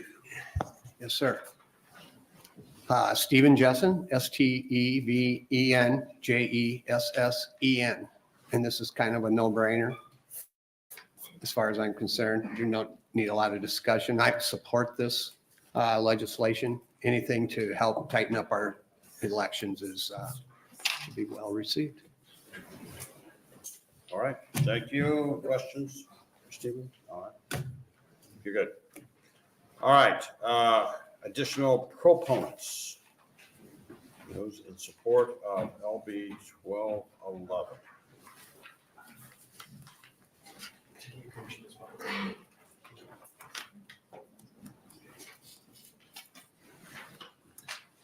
Hi, Connie Renke, CONNIEREINKE. I am a proponent of this, as you talked about chipping away. Reducing the number of days of mail-in voting is absolutely what we want. We would prefer to not have early voting at all. As I've studied this for the last 3 years, it's the voter registration databases where we believe the majority of the cheating is happening. It's happening even before Election Day. It's getting into those registration systems and manipulating the votes. This has been proven in Mesa, Colorado, Grand Junction.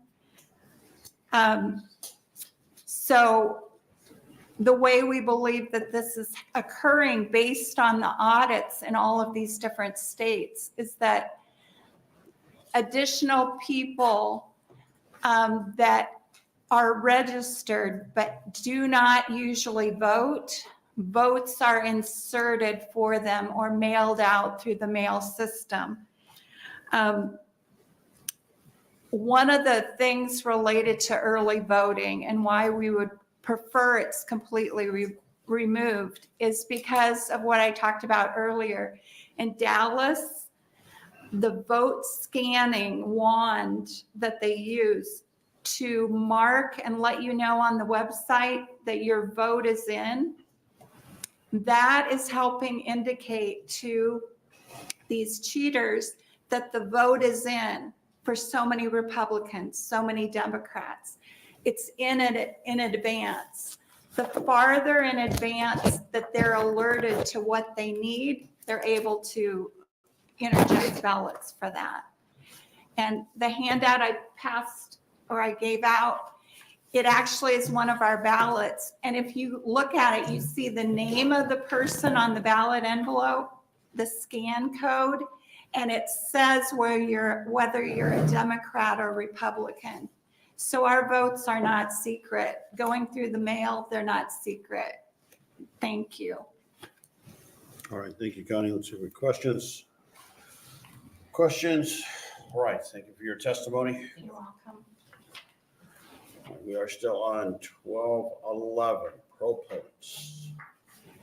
Those in support of 1211. All right, we will transition over. Opponents to RB 1211.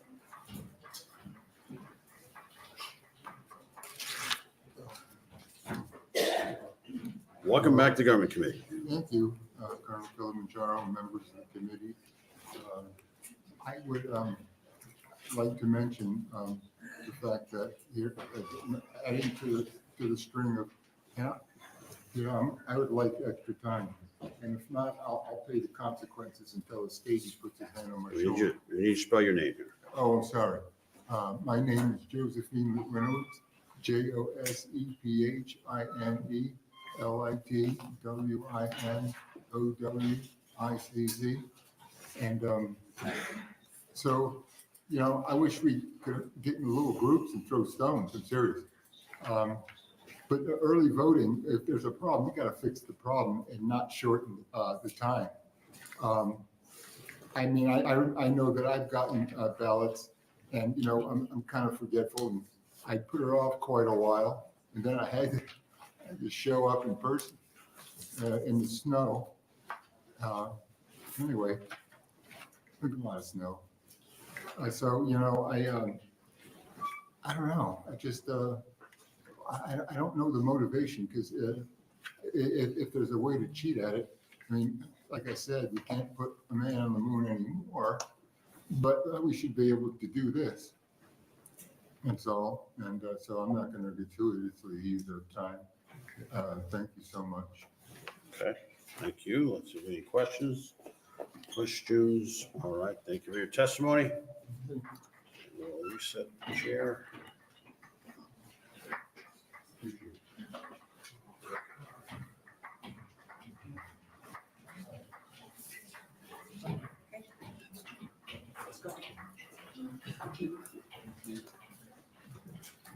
Sherry, welcome back to the government. Thank you. Sherry St. Clair, SHERI-STCLAIR, speaking this afternoon on behalf of the League of Women Voters of Nebraska. We have been consistent in our testifying in opposition to decreasing the amount of time for early voting, and so we are again opposed to LB 2711, which would decrease that time from, as stated earlier, 35 to 22 days for vote by mail, and in person from 30 to 22 days. The League actually works to promote proactive election reform, including the expansion of early voting, which this bill does not do. And as shown in the November 2020 elections, and we've heard over and over again, supported by Secretary of State Evnen, early ballots, either mailed or dropped off, were cast securely. Nebraska voters are increasingly supportive of voting by mail, and LB 1211 adds an unnecessary limitation in the time that has been historically allocated to early voters and those who choose to vote by mail. Additionally, we now have recently enacted requirements associated with photographic voter identification, which is going to increase the amount of time required at the Election Commission and the County Clerk's Office to process these ballots that come in early or by mail.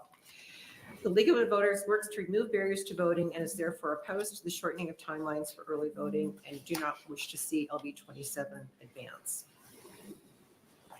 Thank you. Oh, thank you. Let's see if we have any questions. Questions for Sherry? All right, thank you. Thank you. And we'll reset for the next person. I need to read in. We did have an ADA testimony from Catherine Howell, and it was in opposition to LB 1211. So I need to read in the ADA one. Okay, next testifier. You are a proponent? Opponent. Opponent. Just double checking. All right, whenever you're ready. Okay. Good afternoon, Chairman Brewer and members of the committee. My name is Brian W. Cruz, BRIAN WKRUSE. I am here as co-chair of the NACO Election Law Committee and the Douglas County Election Commissioner. I'm here to testify in opposition of LB 1211. After ballots are mailed out, they begin to be returned daily. They are checked in, signatures verified, sorted by ballot number, and stored securely. In order to process the ballots with the decreased time frame, we would need to work 7 days a week to handle the volume. Reducing processing time would be crippling for our office and many other election offices, compacting an already taxing workload into 37% less time. I am predicting 150,000 by mail early voting ballots in Douglas County for the November 2024 election. Reducing the number of days to process those ballots from 35 to 22 will result in an additional 28 employees working nights and weekends, as well as overtime for our current employees. This is projected to cost approximately $100,000 in Douglas County alone for the November election. In addition to cost, there are other potentially negative consequences of this bill. Currently, the rejection rate for return ballots in Douglas County is 0.067%, less than 1%. The majority being voters who forgot to sign their envelope. With the reduction in return time, I strongly believe this number will increase due to the voters having less time to correct the infraction. The mailing of ballots is also a factor. In November of this year, the mailing date for ballots would be Columbus Day, thus shortening the time frame one additional day. I will briefly mention reducing the number of days of in-person voting at our office as well. I am predicting 15,000 early voters, which will mean on average serving 681 voters per day as compared to 500 voters per day. This is calculated on working 7 days a week with a 12-hour workday and an additional 10 employees. We know as Election Day approaches, in-person voting increases. This would almost certainly result in voters waiting in lines for hours and hours at our office, like we have seen in other parts of the nation. It is simply not practical or beneficial for either voters or election officials to reduce the early voting time period. I firmly believe that reducing the number of days to mail out ballots, thus reducing the number of days to return ballots, and reducing the number of days to vote in person will have no effect on the number of early voters. Voters who vote early will do so regardless of the number of days they are permitted. While I have spoken mostly of Douglas County, these points apply across all counties. It is simply a numbers game. The same amount of work must be accomplished only in a shorter time frame, and that is only accomplished with more resources, people, time, and money. The system currently in place works well for voters and election officials. In conclusion, on behalf of the NACO Election Law Committee, myself, and the Douglas County Board of Commissioners, we oppose LB 1211. Thank you for your time. All right, thank you, Brian. I give you a little extra time because I Thank kind of think we hear your thoughts on this because you're kind of in the middle of the storm, and your thoughts are kind of critical to us better understanding the process. You talked about the rejection rate, was it 0.07? Essentially 0.067 on average. In the last presidential election, it was 0.025. Okay, that seems incredibly low. Isn't it? Yes, we believe so. All right, and the ones that you identified that were the, I guess, higher percentage was the ones where they just failed to sign it when they sent it in. If you get one like that, do you contact them and give them? Okay. Absolutely. If we have contact information, we will try to either email or call them or send a letter if we have time. But yes, we do. We try to reach out to them. And if your crystal ball is accurate and you hit 150 and then was it 15,000 in person, Those track pretty close to what you've seen the previous presidential In election? 2020, we had 167,000 early voters, partially because of COVID. Oh, So okay. I'm backing that off a little. But amazingly, we did have almost 15,000 vote in person during COVID, so in the presidential. So I'm predicting pretty much the same this time around. So as you get into the season, and it's the, I don't know, I guess the rush between your primary and your general election, when things are kind of at its peak, how many employees do you have to have in order to process things? So for the May election here, we'll hire about 100 full-time temporary employees, and some of those are part-time. For the November presidential, it'll go up to about 150. And that would not include these additional employees we would need. And we're at capacity with the 150. I mean, every seat's being taken. So that's why we would have to do nights and weekends, because we just simply don't have chairs to put them during the day. Footprint, a place to put them in order to process them. Exactly. Okay. All right. Well, thank you. You know, we don't get to see that side of it, so it's kind of nice to have someone come in and kind of enlighten you on it. Let's see if we got some questions. Senator Lowe. Thank you, Chairman, and thank you, Mr. Cruz, for being here. And I'm putting myself at risk because we've already been reprimanded by the chairman for staying on track. But since I have you here. Yes. And since I have the other election commissioners here, I just looked at the 2022 Buffalo County ballot. And I think there were about 34 different places to vote on that ballot that one person in that precinct could vote on. How long would it take to hand count that one ballot? That's a great question. In Douglas County, we average between 45 and 50, as opposed to the 34. But even at the 34, you know, if you could do one race in 30 seconds, which it probably would be a little more than that, but say if you average 30 seconds and you had 50 races in Douglas County, that'd be 25 minutes for one ballot. I have 275,000 ballots returned in Douglas County. So it would take 30 seconds per.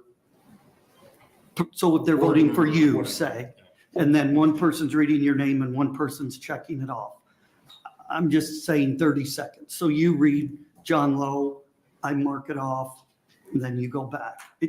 You know, I'm just guessing on average. Yeah, I was just looking at it and say you could do one ballot every 30 seconds. No. By having two people look at it, check it, and a third person monitoring what they're. No, I wouldn't say one ballot. I'd say one race. One race. I understand, but I was just trying to, for my mind, Sure. doing this. Sure. It would take, and the precincts are somewhere between 750 and 1,750 per precinct. Exactly. It would take 5 hours before we would even have the first results back. At 30 seconds per ballot, and 4 different groups counting those ballots. Right. I mean, it'd probably be more than that. I'd have to do the math here. I'm but- just. Yeah. I'm just sitting here thinking about that, how long it would take to count paper ballots. But Right. If you say it takes a minute or 2 minutes to count that full Right. ballot. And I'm not being facetious here, but really, if you were to do that, you'd have to rent, well, I guess you'd either have to get folks to stay and do it at the polling place all night long, which potentially would be folks that haven't worked for 14 hours a day already, so a whole new crew. Or I guess you could bring the ballots back, and if you rented a space such as the CAHI Center or something like that, where you could literally have, an army of people doing it. But there's definitely logistics that would have to be worked out there. When you talk about different ballots, so the reason why there's so many is because you got NRD votes, you got school boards, you got, besides the president and senators and congressmen and state senators, all these other things. And they're all different configurations, because depending on what district or what precinct Right. you're in. Depending on where you live and who represents you, you know, you're going to have school board, OPPD in Omaha, MUD, NRD, yeah, you name it, legislative district, county offices, county commissioners. And, you know, where precincts are divided, your neighbor across the street may have a different ballot than you do because it may be a different public power district. Okay, thank you. That helps better understand some of the complexities with what you're trying to do. I hope I didn't get too far off. You're actually on track. You were in the same hemisphere. All right, any other questions for Brian Cruz? All right, thank you for coming in. Thanks for sharing. Thank you.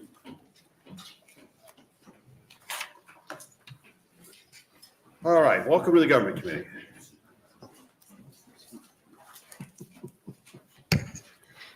Good afternoon, Chairman Brewer and committee members. Happy Valentine's Day, by the way. Tracy Overstreet, TRACY, OV as in Victor, ERSTREET.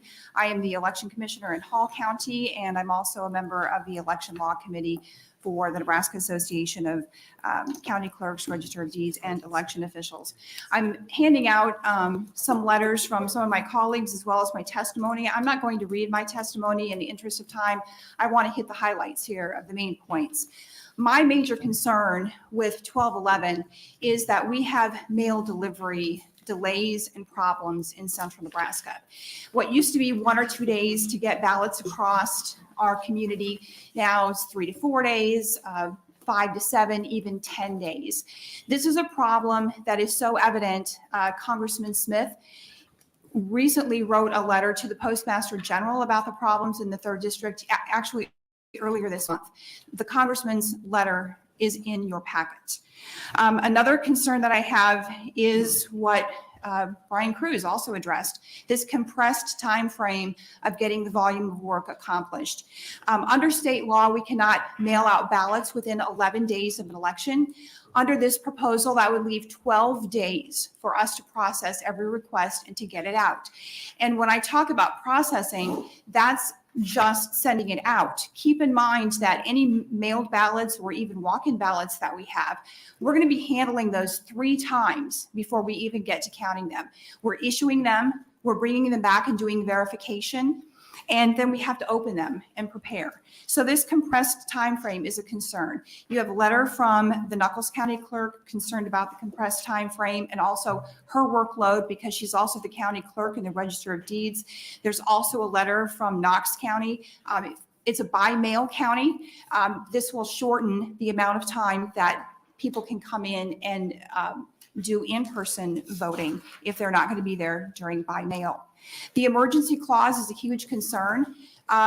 We have already purchased the equipment and documents, things, most of that's already been purchased for this election, including the postcards that go out to people and voters when they expect to see ballots coming to them. I know the Secretary of State has issued a letter in support. He referenced part of that being that he will have more time to certify. I don't understand that. I do not consider that to be a valid point at all. Under state law, the Secretary of State has to certify all of the candidates and issues on a ballot at 50 days before any election. That's required because at 45 days, we have to send ballots out to all of our military and overseas citizens. So this does not give any more time for certification. And I also think that we shouldn't be setting our standard against the 22-day special election. That is the most simple election you can have. It's often single subject, and there's not a lot of people who participate. It's the lowest participation election. If we are going to, I do agree with Senator Hansen, and I do agree with the Secretary of State that harmonization is a very good thing to be less confusing to voters, but we should harmonize with our most complex, most attended elections. That's a primary and a general, and I think that we should be harmonizing with at 30 days, not at 22, for a simple, single subject special election guideline. I'd be happy to take any questions. Again, you're passionate, you're on point. I wasn't gonna stop you because you're on a roll there. All right, let's see if we got questions. Questions for Tracy? Thanks for making the trip. Thanks for spending your Valentine's Day with us. Well, and to Senator Lowe's question to Mr. Cruz, the answer in Hall County is 3, 4, 5. For 3 races, when we do an audit after an election, we take a federal race, a state race, and a local race. Those 3 races for 4 people to count, because one has to read it, one observes that it's being read right, one is tallying, one is observing it's being tallied right. 3 races, 4 people, takes 5 hours for 1 precinct. So you can use that in your math to calculate what it would be for Buffalo County. But for Hall County, it will take 5 weeks to hand count our precincts for the traditional general election ballot. All right. Thank you, Tracy. All right, we will continue with opponents to LB 1211. Welcome to the Government Committee. Okay, thank you. Good morning, Chairman Brewer and the member of the Government, Military and Veteran Affairs Committee. My name is Jacqueline Prados, JACKELINE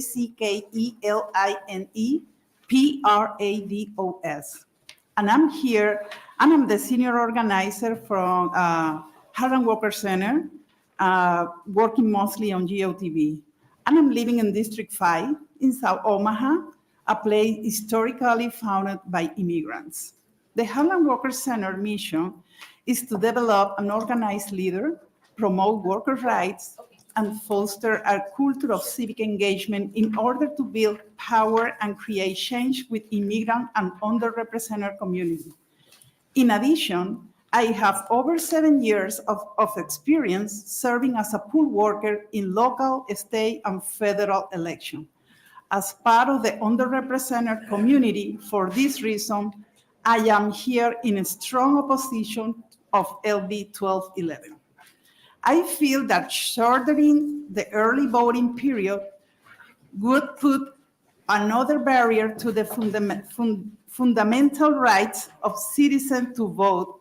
And I say this because within the community, there are people who choose to vote early so they have time to research the candidates and become more educated about the ballot initiative. And from my experience as a poll worker, voting early offers additional time for election officials to address any logistical issue, verify voter eligibility, and ensure the integrity of the electoral process. In 11 counties here in Nebraska that only vote by mail, and that represent an estimate of population of 44 voters. Shortening the early voting period could make many of them decide not to vote. Why make this process more difficult? In conclusion, maintaining open the accessible early voting period is essential for upholding the principle of democracy, fostering inclusivity, and promoting civic participation. Thank you for the opportunity to testify today, and happy Valentine's Day. Thank you for your testimony, and happy Valentine's Day to you. Let's see if we have any questions before we let you go. Questions? No. Nope. Questions? All righty. Thank you for your testimony. Thank you.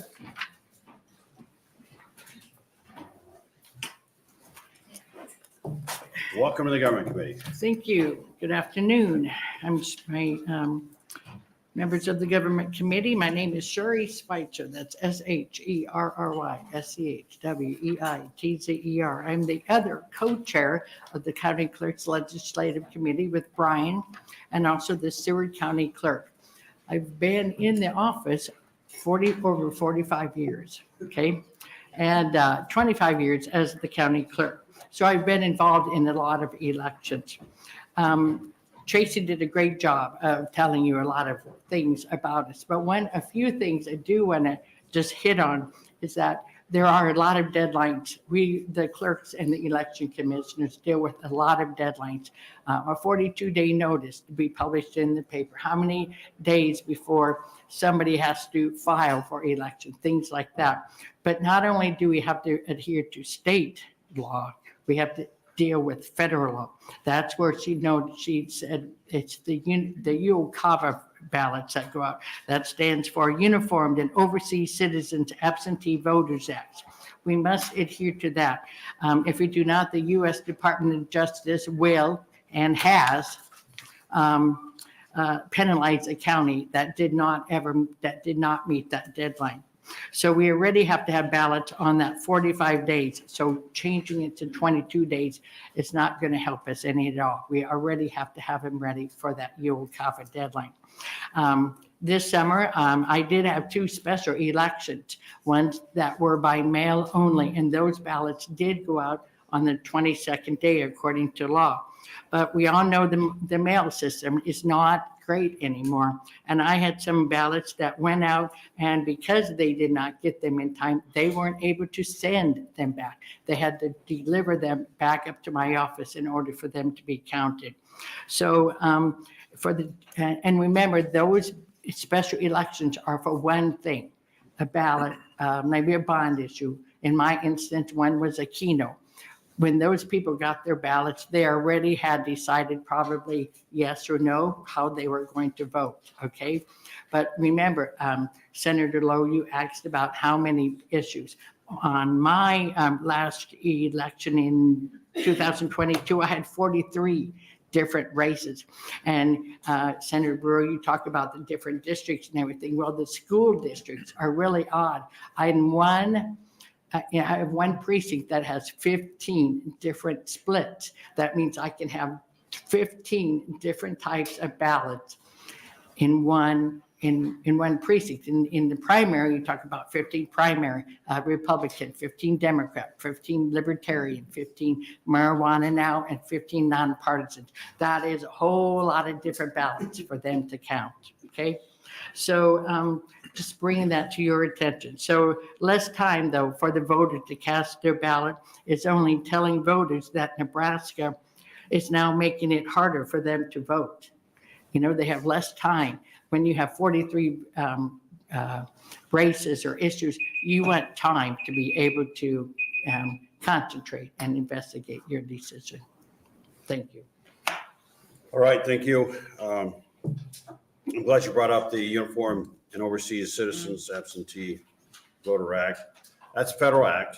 Yes.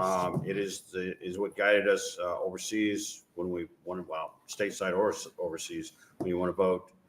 They have an assigned voting officer, and he takes you into a room. They get your specific ballot that goes to your precinct back home, and then they make sure you sign it, or they don't let you out of the room.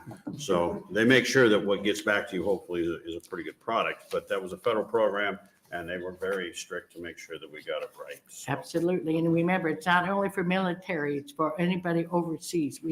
You'd be surprised how many people are overseas at the time of elections. nope, great point. All right, let's see if we have any questions for you. Yes. It's Sarah not a Conrad. question. I just thank you, Chair. I just wanted to acknowledge Sherry and say thank you for your service from my original home county of Seward, Nebraska, and Seward County, Nebraska. And Sherry's done such a great job and brings a lot of integrity to her work, and I know the citizens appreciate it. So thank you. Thank you. And you probably weren't at the basketball game last night. There were 18 senators there to root on Barry McCabe. Barry McCabe was a referee, and we did our best to harass him and get kicked out of the game. I heard all about that, But yes. Seward was a hopping place last night, so Yes, thank it you was. for your help. You bet. Thank you. Okay, next opponent to LB 1211.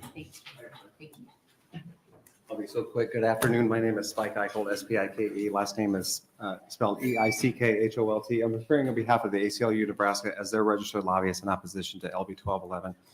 I'm not going to duplicate some of the testimony that I was going to make some points that some of the local election officials have made regarding the condensing of time, the impact that would have on the work that they do. But I just wanted to maybe mention one other thing that maybe no one else will, and that is I think a lot of people in Nebraska know that they have 30 days to early vote. And that 30 days is a good round number, and it's a typical sort of length of time that Nebraskans have in interacting with their government. If they get a new vehicle, they've got 30 days to get it registered. If their driver's license expires, they can get a temporary one that lasts 30 days. If they get a Games and Park sticker online before you get the actual stickers mailed to you, they give you can print out or have an email receipt of a proof that you paid for the sticker the last 30 days. And I think consistent with what Senator Hansen talked about, having the 30 days that we've had in statute since 2012 for early voting makes some sense. That's some predictability. It encourages confidence, if you will, in local government and government for the Nebraskans. And I just urge that the committee not advance this bill to shorten that time for that simple reason right there and other reasons that people have testified to earlier. I'll answer any questions if anyone has. You've got other people testifying. I don't mean to take more of your time. All right, thank you, Spike. Let's see if we got questions. Questions, Senator Halloran. Thank you, Chairman. Chairman Brewer, thanks, Spike, for being there. I was afraid you were going to say it was unconstitutional. Well, no.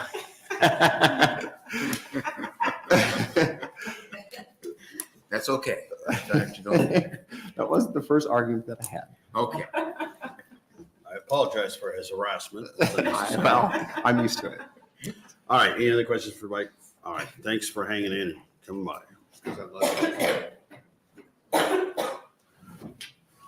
Welcome to the Government Committee.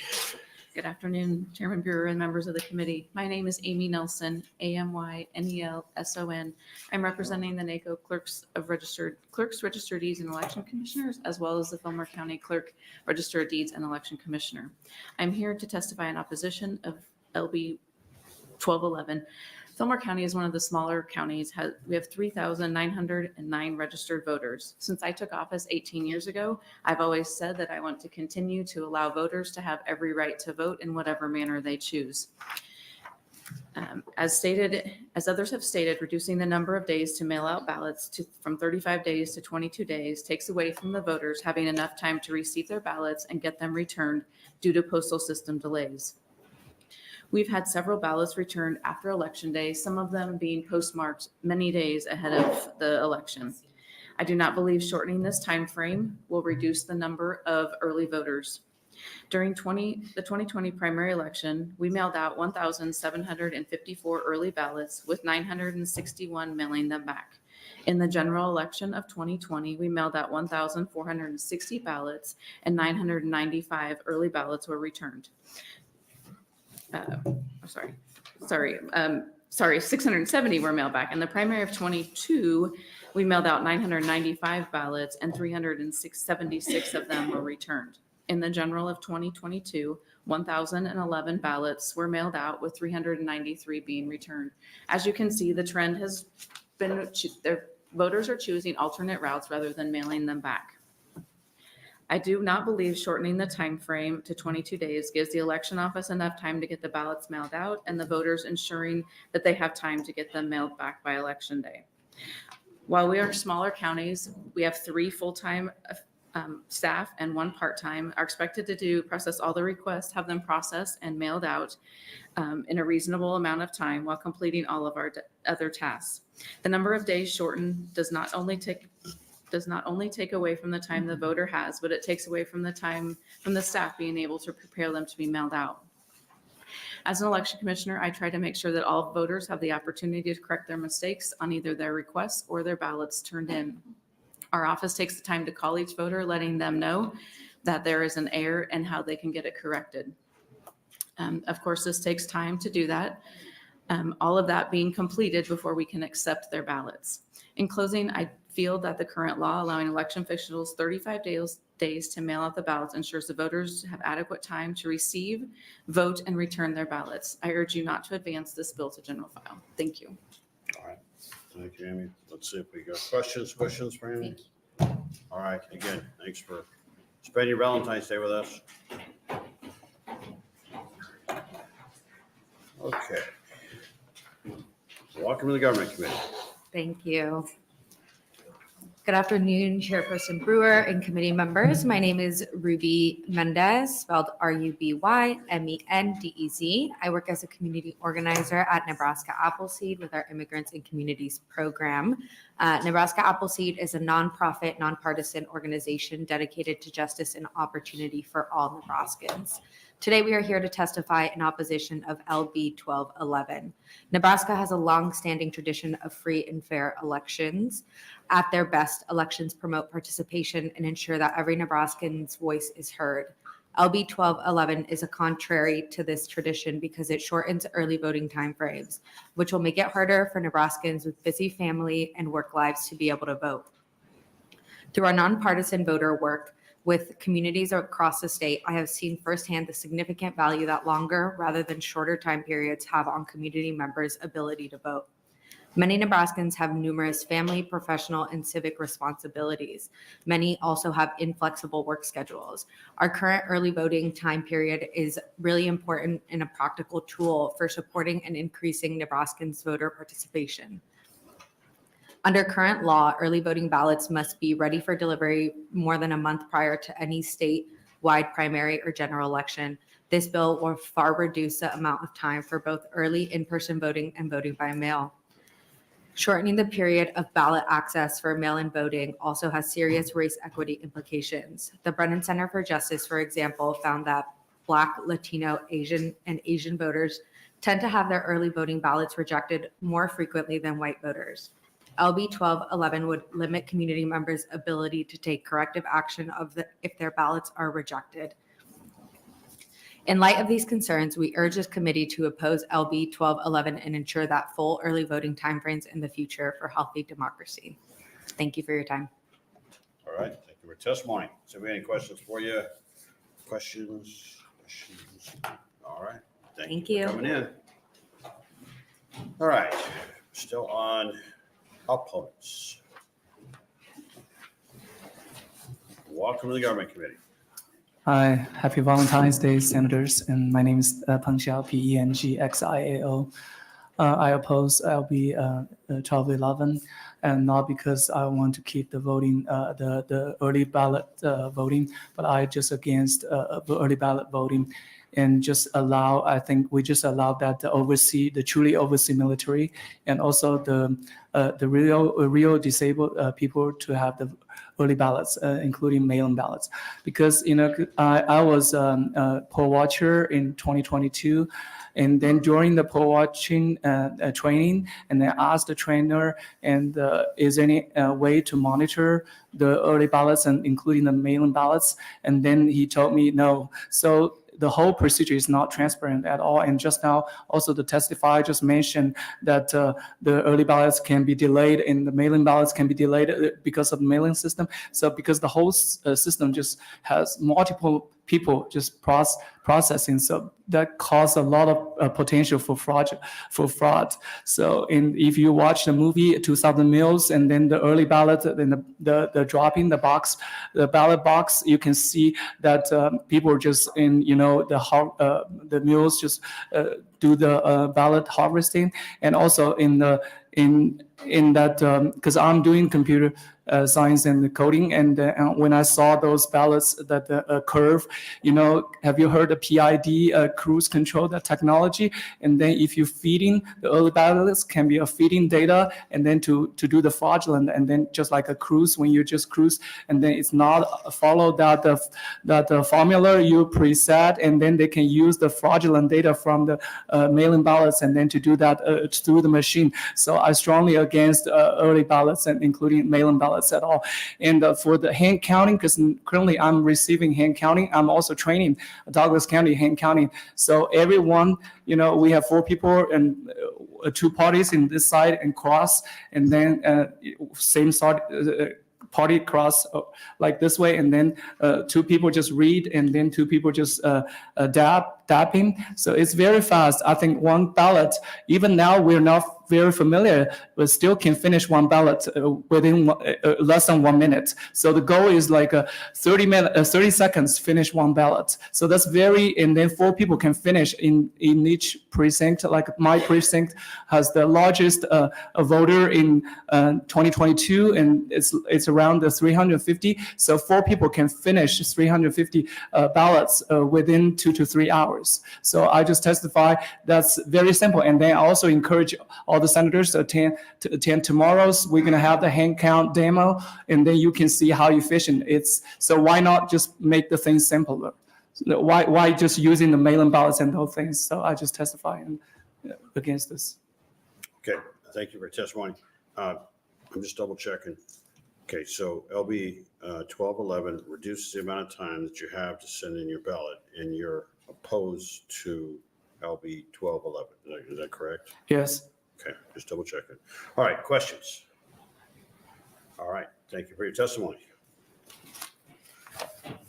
Okay. Additional opponents to 1211. Welcome to the Government Committee. Good afternoon, Chairman Brewer and members of the Government, Military, and Veterans Affairs Committee. My name is Todd Wilchin, spelled TODDWILTGEN, and I'm the new Lancaster County Election Commissioner, and I'm here today in opposition of LB 1211. Since Lancaster County, or since the legislature changed Nebraska law to allow for no excuse early voting in 1999, Lancaster County has seen a steady increase in early voting. During the 1996 presidential election, the Lancaster County Election Commission received slightly more than 5,000 requests for early voting. In 2020, it received more than 90,000 requests. Certainly, this number was elevated due to the pandemic.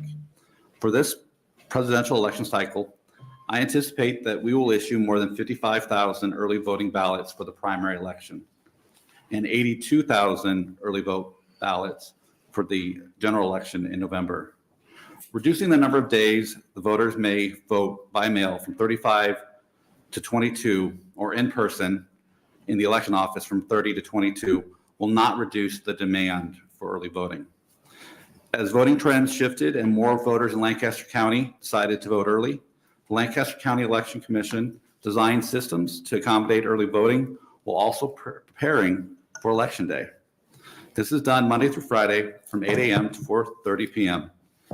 In reality, the 35 days of early voting by mail and the 30 days of in-person voting are actually 27 days and 21 days, respectively, when you consider we are closed on Saturdays and Sundays.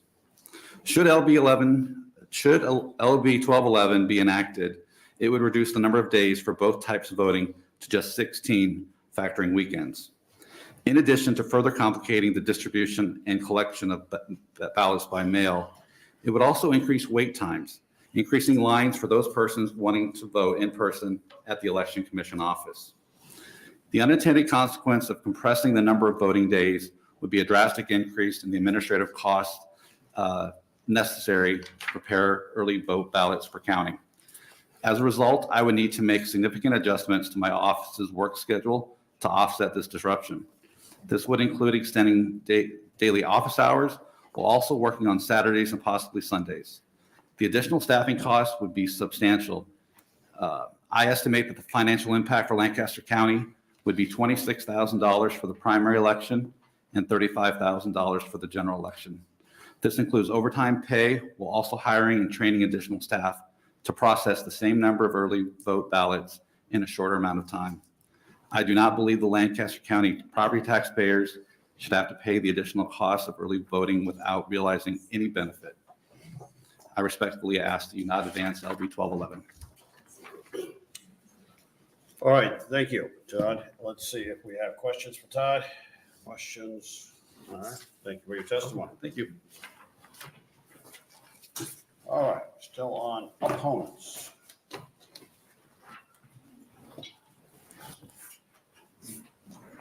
Welcome back to the Government Committee. Thank you. Good afternoon, Chairman Brewer, members of the committee. For the record, my name is Beth, B-E-T-H, Bazin, B-A-Z-Y-N, Farrell, F-E-R-R-E-L-L. I'm with the Nebraska Association of County Officials, and I'm testifying in opposition to LB 1211. We oppose the bill for some of the reasons that you've already heard. I won't go into details on those, but essentially they are the staffing and capacity issues, the need for more resources to address all of the ballots in a compressed time frame, resources in people, in money, time. We also have concerns about, as you've heard, the extended time for mailing the ballots and receiving those ballots with the delivery schedules of the Postal Service. With that, I'd be happy to answer questions. All right, thank you, Beth. Let's see if we have questions. Questions? All right, thank you for coming in. Okay. Additional opponents. Welcome back to the Government Committee. Thank you, Senator Brewer and members of the Government, Military, and Veterans Affairs Committee. My name is Cindy Maxwell Ostick. That's CINDYMAXWELL-OSTDIEK. And I'm an advocate for civic engagement and president of Better Ballots Nebraska, which was formerly Rank the Vote Nebraska. I'm testifying as an opponent of LB 1211 to change provisions of the Election Act relating to early voting. Nebraskans have a right and a responsibility to take an active role in our elections, and we oppose any measures to restrict voting by mail or to limit the length of time voters have to research, complete, and return their mail ballot. I don't want to repeat anything other experts have shared today, but I wanted to add a personal note and just share a story about a voter that has made an impression on me. I had a previous election several years ago. I volunteered with a community organization, reaching out to voters to let them know about their ballots that had been rejected. It's my understanding that that is now all done in-house at the Election Commission. But I won't forget one voter, though, who, when I reached them, they cried. They realized that their vote might not have been counted, but they were so grateful they had time to get to the Election Commission and fix it. So I ask you to vote no. Please don't advance LB 1211 to general file. We don't want to suppress the vote in Nebraska. All right, thanks, Cindy. Let's see if we have any questions. Thank you. Thank you.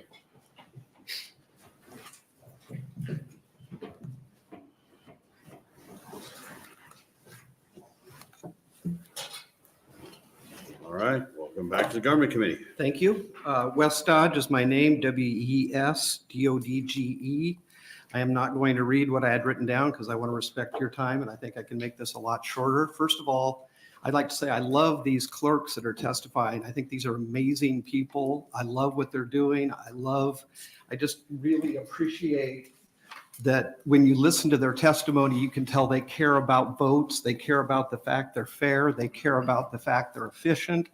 And it just, I'm sitting here and I'm thrilled. I just listen to those people and I think you're hitting it out of the park. You're telling these people how we need to do things, how we need to make the vote available, how we need to do it right, how we can save money.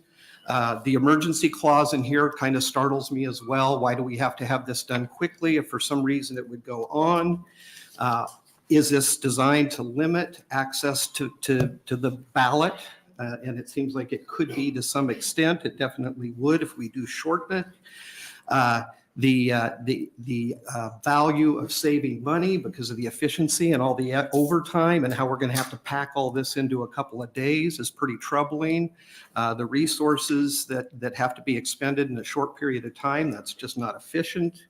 And then the more practical, a couple practical things I see. One is kind of a weird connection, but I think it makes sense. In some other testimony on the floor a couple weeks ago, they were talking about dark money. Dark money people love that narrow window of time in which to deal because they can do those flyer dumps that I think a lot of you have been the victims of. They can do all that stuff. If they can pack that all into 2 weeks or they can pack that into 3 weeks, that's a way to manipulate the vote. And if you compress this, that gives them a better window. The expanded time makes it harder for them. And then finally, I am an attorney. I work with people without a lot of money a lot. And those people are doing good to get up, get their kids to school, work. They're wore out when they get home. They're working all day long. The farmers are working hard. We're doing elections during the spring and during the fall, during harvest season. Access is difficult. We want people to have access. When I go to the QT in the morning and get my Diet Coke or my tea, I see people in those safety vests. I see people in those rubber boots up to their knees. And I think these people, I've represented some of them. They work 40, 50, 60, 70 hours a week. They get Sundays off. I want those people to vote because we all need to look after those people. And I think of those people when we look at this type of limitations on voting too. I want those people, and some of them I don't like what they want to vote for when I talk to them, but I want them to have this access. To me, that is huge. So completely off my script, but That's all right. I appreciate what these people are doing and wanted to All right. give them thank you, praise. Wes. Let's see if we got any questions before we let you go. Questions? All right, thank you for your All testimony. right, thank you.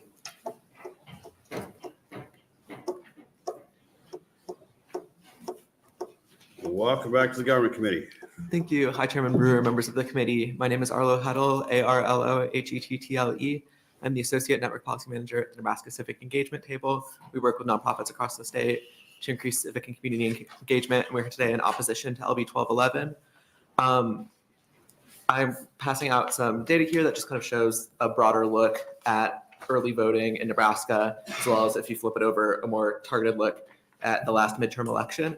And so what this handout shows is that we've seen consistent increases in early voting over the last decade and a half, which was boosted in part by the pandemic. But then the 2022 midterm showed that many Nebraskans who decided to vote early for the first time in 2020 continued to seek that option.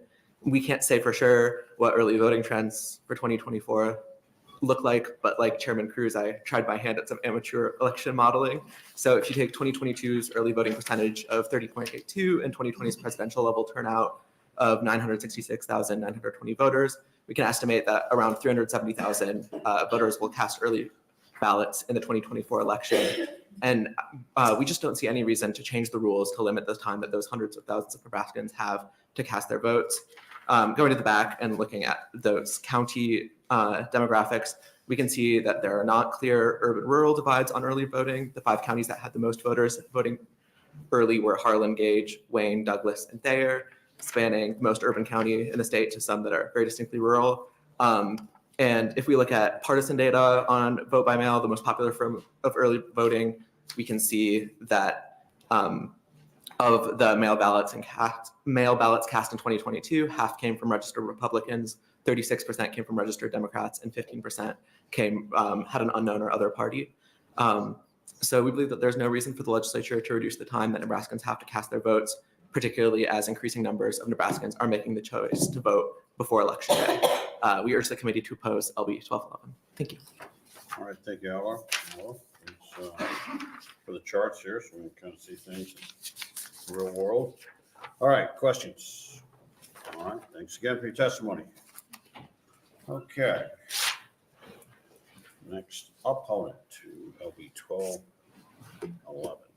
Good afternoon, Chairperson Brewer and committee members. My name is Andrew Dominguez Farias. That's ANDREW-DOMINGUEZ-FARIAS, and I'm the policy fellow with the Asian Community Cultural Center here in Lincoln. Today we are testifying in opposition to LB 1211. The Asian Center is a nonprofit organization that supports and empowers all immigrants and refugees through our programs and services. New American voters have worked diligently to obtain their naturalized citizenship status in the United States. This process takes years, requires extensive paperwork, learning the basics of the English language, studying for the citizenship exam, and of course bears a significant cost and time burden. In Nebraska, over 1/3 of immigrants are eligible voters, but just because they're eligible to vote does not mean the voting process is accessible to them.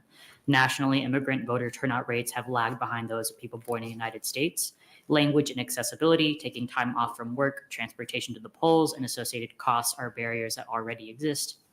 LB 1211 is only going to further decrease voter participation rates by shortening the amount of time individuals are already able to vote early and vote by mail. This is especially relevant to our organization in the case that we have community members who are notified there are errors with their ballot and need assistance remedying the issue, including translation and interpretation services.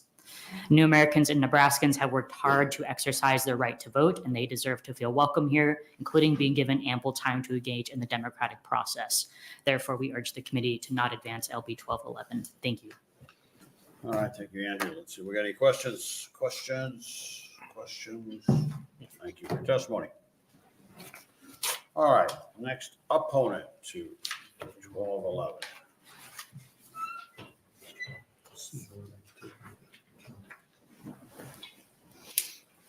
Welcome back to the Government Committee. Fellow members of the Government Committee, again, my name is Heidi Ewing, Heidiuing. I'm Public Policy Director for Civic Nebraska, and I'm here to speak in opposition to 1211. We're particularly grateful for this opportunity to show our love and appreciation for voting by mail on a day like Valentine's Day. For those of us who feel like our ballots are a love letter to democracy, we are particularly protective of our right to vote and the people and processes that enable us to do that. I won't continue on with my prepared testimony because I think it was stated in a variety of ways already this afternoon, but I just did want to reflect on how this hearing, I think, was a really great opportunity to hear directly from these people who are often portrayed as boogeymen conducting elections nefariously. And I think when we encounter them as people directly, you can't help but come away with an impression that these people are very clearly committed to their work. They are very high-level administrative professionals who are focused on accuracy and efficiency, and they're conducting the work of our democracy. And so as the young people say, I think we should give them their flowers today, since they are here with us on a day of celebration. And every time I hear folks like them talk about their work, I learn so much. I think it's easy to simplify what must happen behind the scenes, and when you really get down to it and how many ballots they're counting, the processes that are involved in doing that, the level of specificity and attention given to this work is so commendable. So I'm grateful Senator Hansen brought this bill. I think it's a great opportunity for us to just learn more about the clerk's dedication to their work and hear more about how they actually conduct this work for all of us. And the phrase that just kept cropping into my head as I was hearing them talk about their work is, if it ain't broke, don't fix it. All right, thank you for your testimony. Let me check and see. Questions for Heidi? Questions? Thank you for your testimony. All right, next opponent to LB 1211. Welcome back to the Government Committee. Amber Parker, AMBER, Parker, PARKER. I'm an opponent to 1211 because I believe that it is a false sense of security, and shame on everybody that says mail-in voting is safe. It is not secure. It has no chain of custody. I believe in solutions, not just focusing on the problem. The solution is very simple in the state of Nebraska. Legislative Bill 193 can be pulled. You can work and add together to have the hand counting ballots at the precinct level under video surveillance. The accountability is serious. I sit here grieved. Senator Brewer, you served our country from foreign and domestic enemies, right? A pledge to the Constitution of the United States of America. All of you have pledged to stand against those areas as well as here, not to the degree that Senator Brewer has, but it's still a very serious thing. We are truly going to be looking at the word treason coming up. This has nothing to do with President Donald John Trump. That's a distraction. This has to do with losing our constitutional republic, and sadly, we clearly have.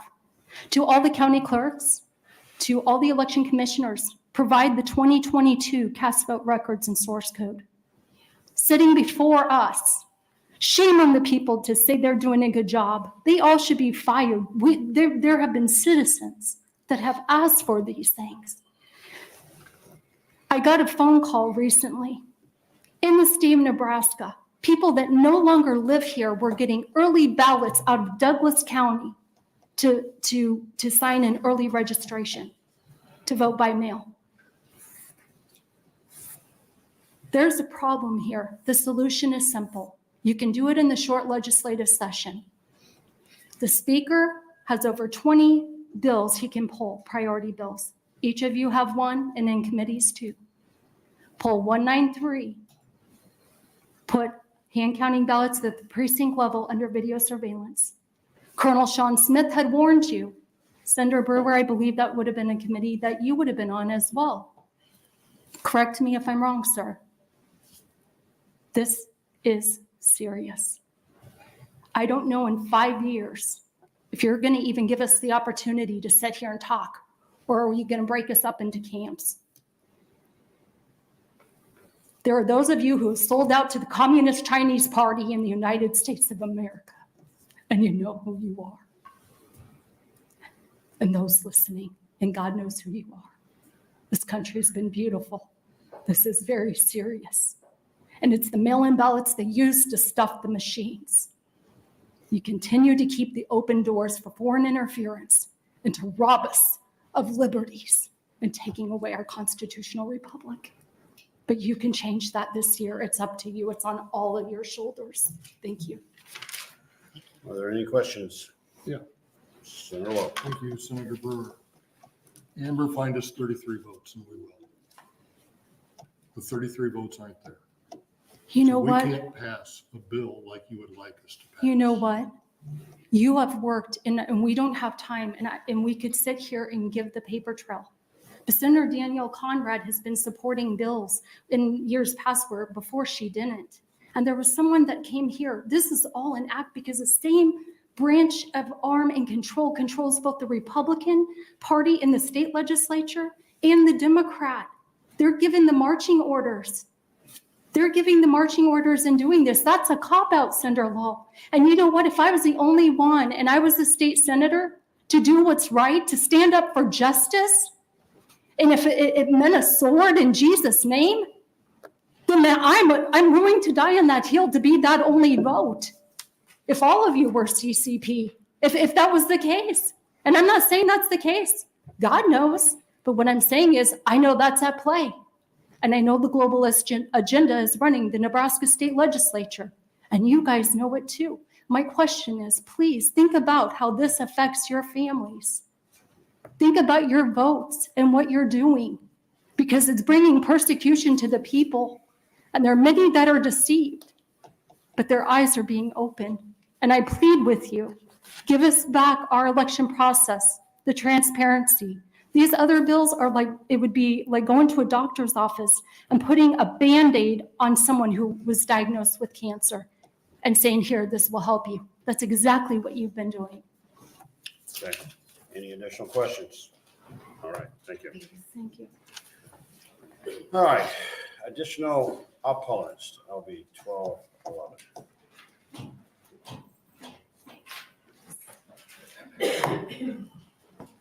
Welcome back to the Government Committee. Thank you. Thank you, Chairman Brewer, members of the committee. My name is Gavin Geis. That's spelled Gavin, Geis.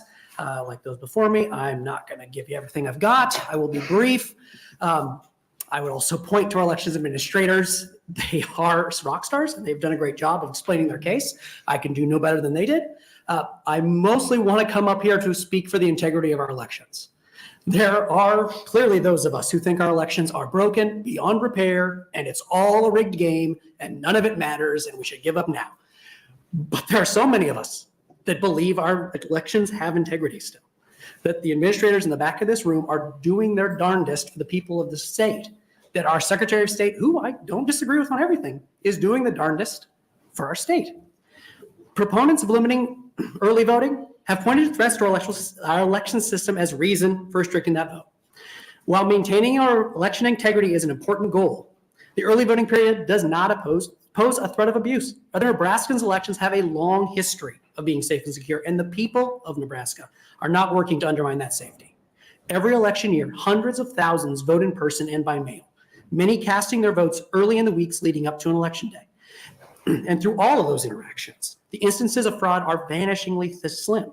We can be sure of this fact thanks to the diligence of our Secretary of State and county elections officials, who have time and again studied our elections to ensure abuse is not occurring. Our elections offices conduct audits following election cycles and are diligent in their efforts to investigate wrongdoing. Secretary Evans has reinforced this fact by releasing the findings of his own study of our elections, finding that fraud in elections simply aren't issues we're facing. Without any evidence in Nebraska of the fraud pointed to by supporters, it's wrong to restrict the rights Nebraskans already have. As such, we urge you to reject LB 1211 and maintain the early voting period that Nebraskans currently have. Thank you. I appreciate the time. All right, Gavin, see if we have questions. Question for Gavin, any questions? All right, thank you for your testimony. All right, any additional opponents to LB 1211? All right, anyone here in neutral for LB 1211? All right, Senator Hansen, as you're coming up, I shall read in. We had 36 proponents, 106 opponents, 0 in the neutral. Now close on LB 1211. Thank you, Chairman Brewer. See, I told you it wasn't going to take very long. I do appreciate everybody who came to testify in support and opposition. I in no way am going to negate the hard work that they put into our elections. And I do have complete faith in our county officials adjusting to less days because they are very competent individuals and they are great at adjusting to different circumstances. I have full faith that when this bill passes, they can adjust to it. I really do. Hall County even just mentioned this during COVID that they accomplished the same thing in 2020. I got to mention a couple things. A common theme that I heard among certain people was there's a concern about suppression of votes.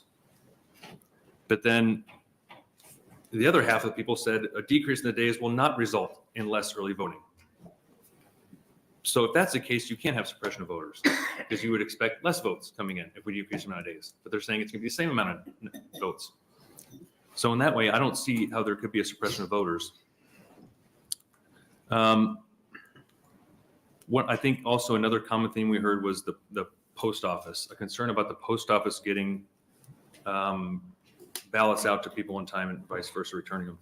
I'm going to reiterate this stat here from the post office is that we delivered 99 during, these are ballots, we delivered 99.89% of ballots within 7 days, consistent with the guidance we provided voters throughout the election cycle, and delivered 97.9% of ballots from voters to election officials within 3 days.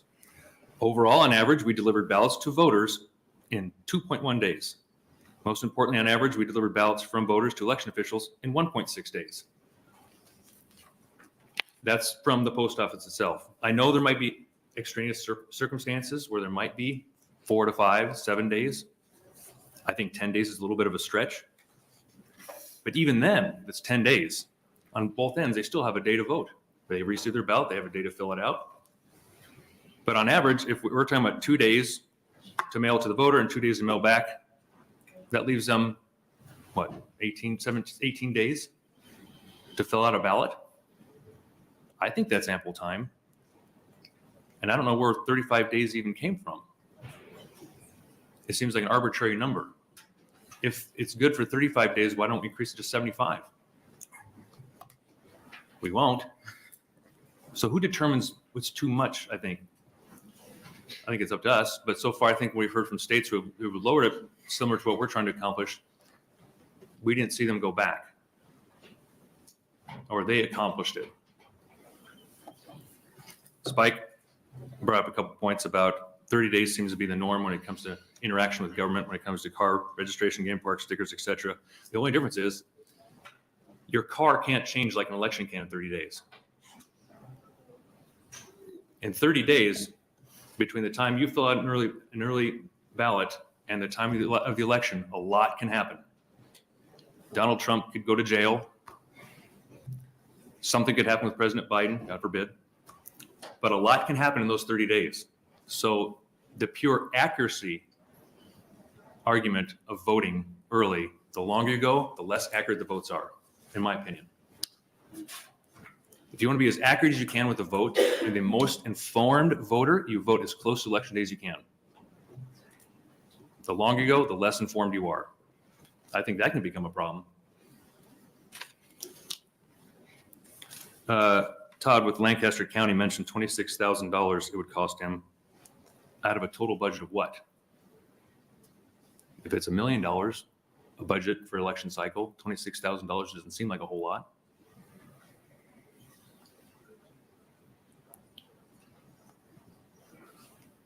And there was also a concern or an argument, I think Sherry might have mentioned this from Seward County, that during one of their, the postal service for a special election, some people didn't get their ballot, or they couldn't return their ballot within 22 days. I don't know what happened there, but I can imagine it took 22 days for someone to receive a ballot. Unless I was missing the argument, but that's what it sounded like to me. And somebody even brought up their concern that if we have less time, we'll have more missed signatures. I don't know how that happened. I think the accuracy rate is going to be almost exactly the same, considering we're giving them still quite a few days to fill out a ballot. I think 22 days is reasonable. It's fair. We're following suit with other states who have had, seems like, little problems. It is going to require a little more work. I think there's going to be some growing pains. I'm not going to say there's not. It might require the hiring of some other people, maybe a few more hours. I'm not going to say it's not. But I fully believe they can pull this off. And I think it will result in a much more accurate election and informed voter. Thank you. Thank you. All right, let's see, we have some questions. Questions for Senator Hansen on LB 12. Senator Lowe. Thank you. This morning you went to breakfast with Jonathan Williams.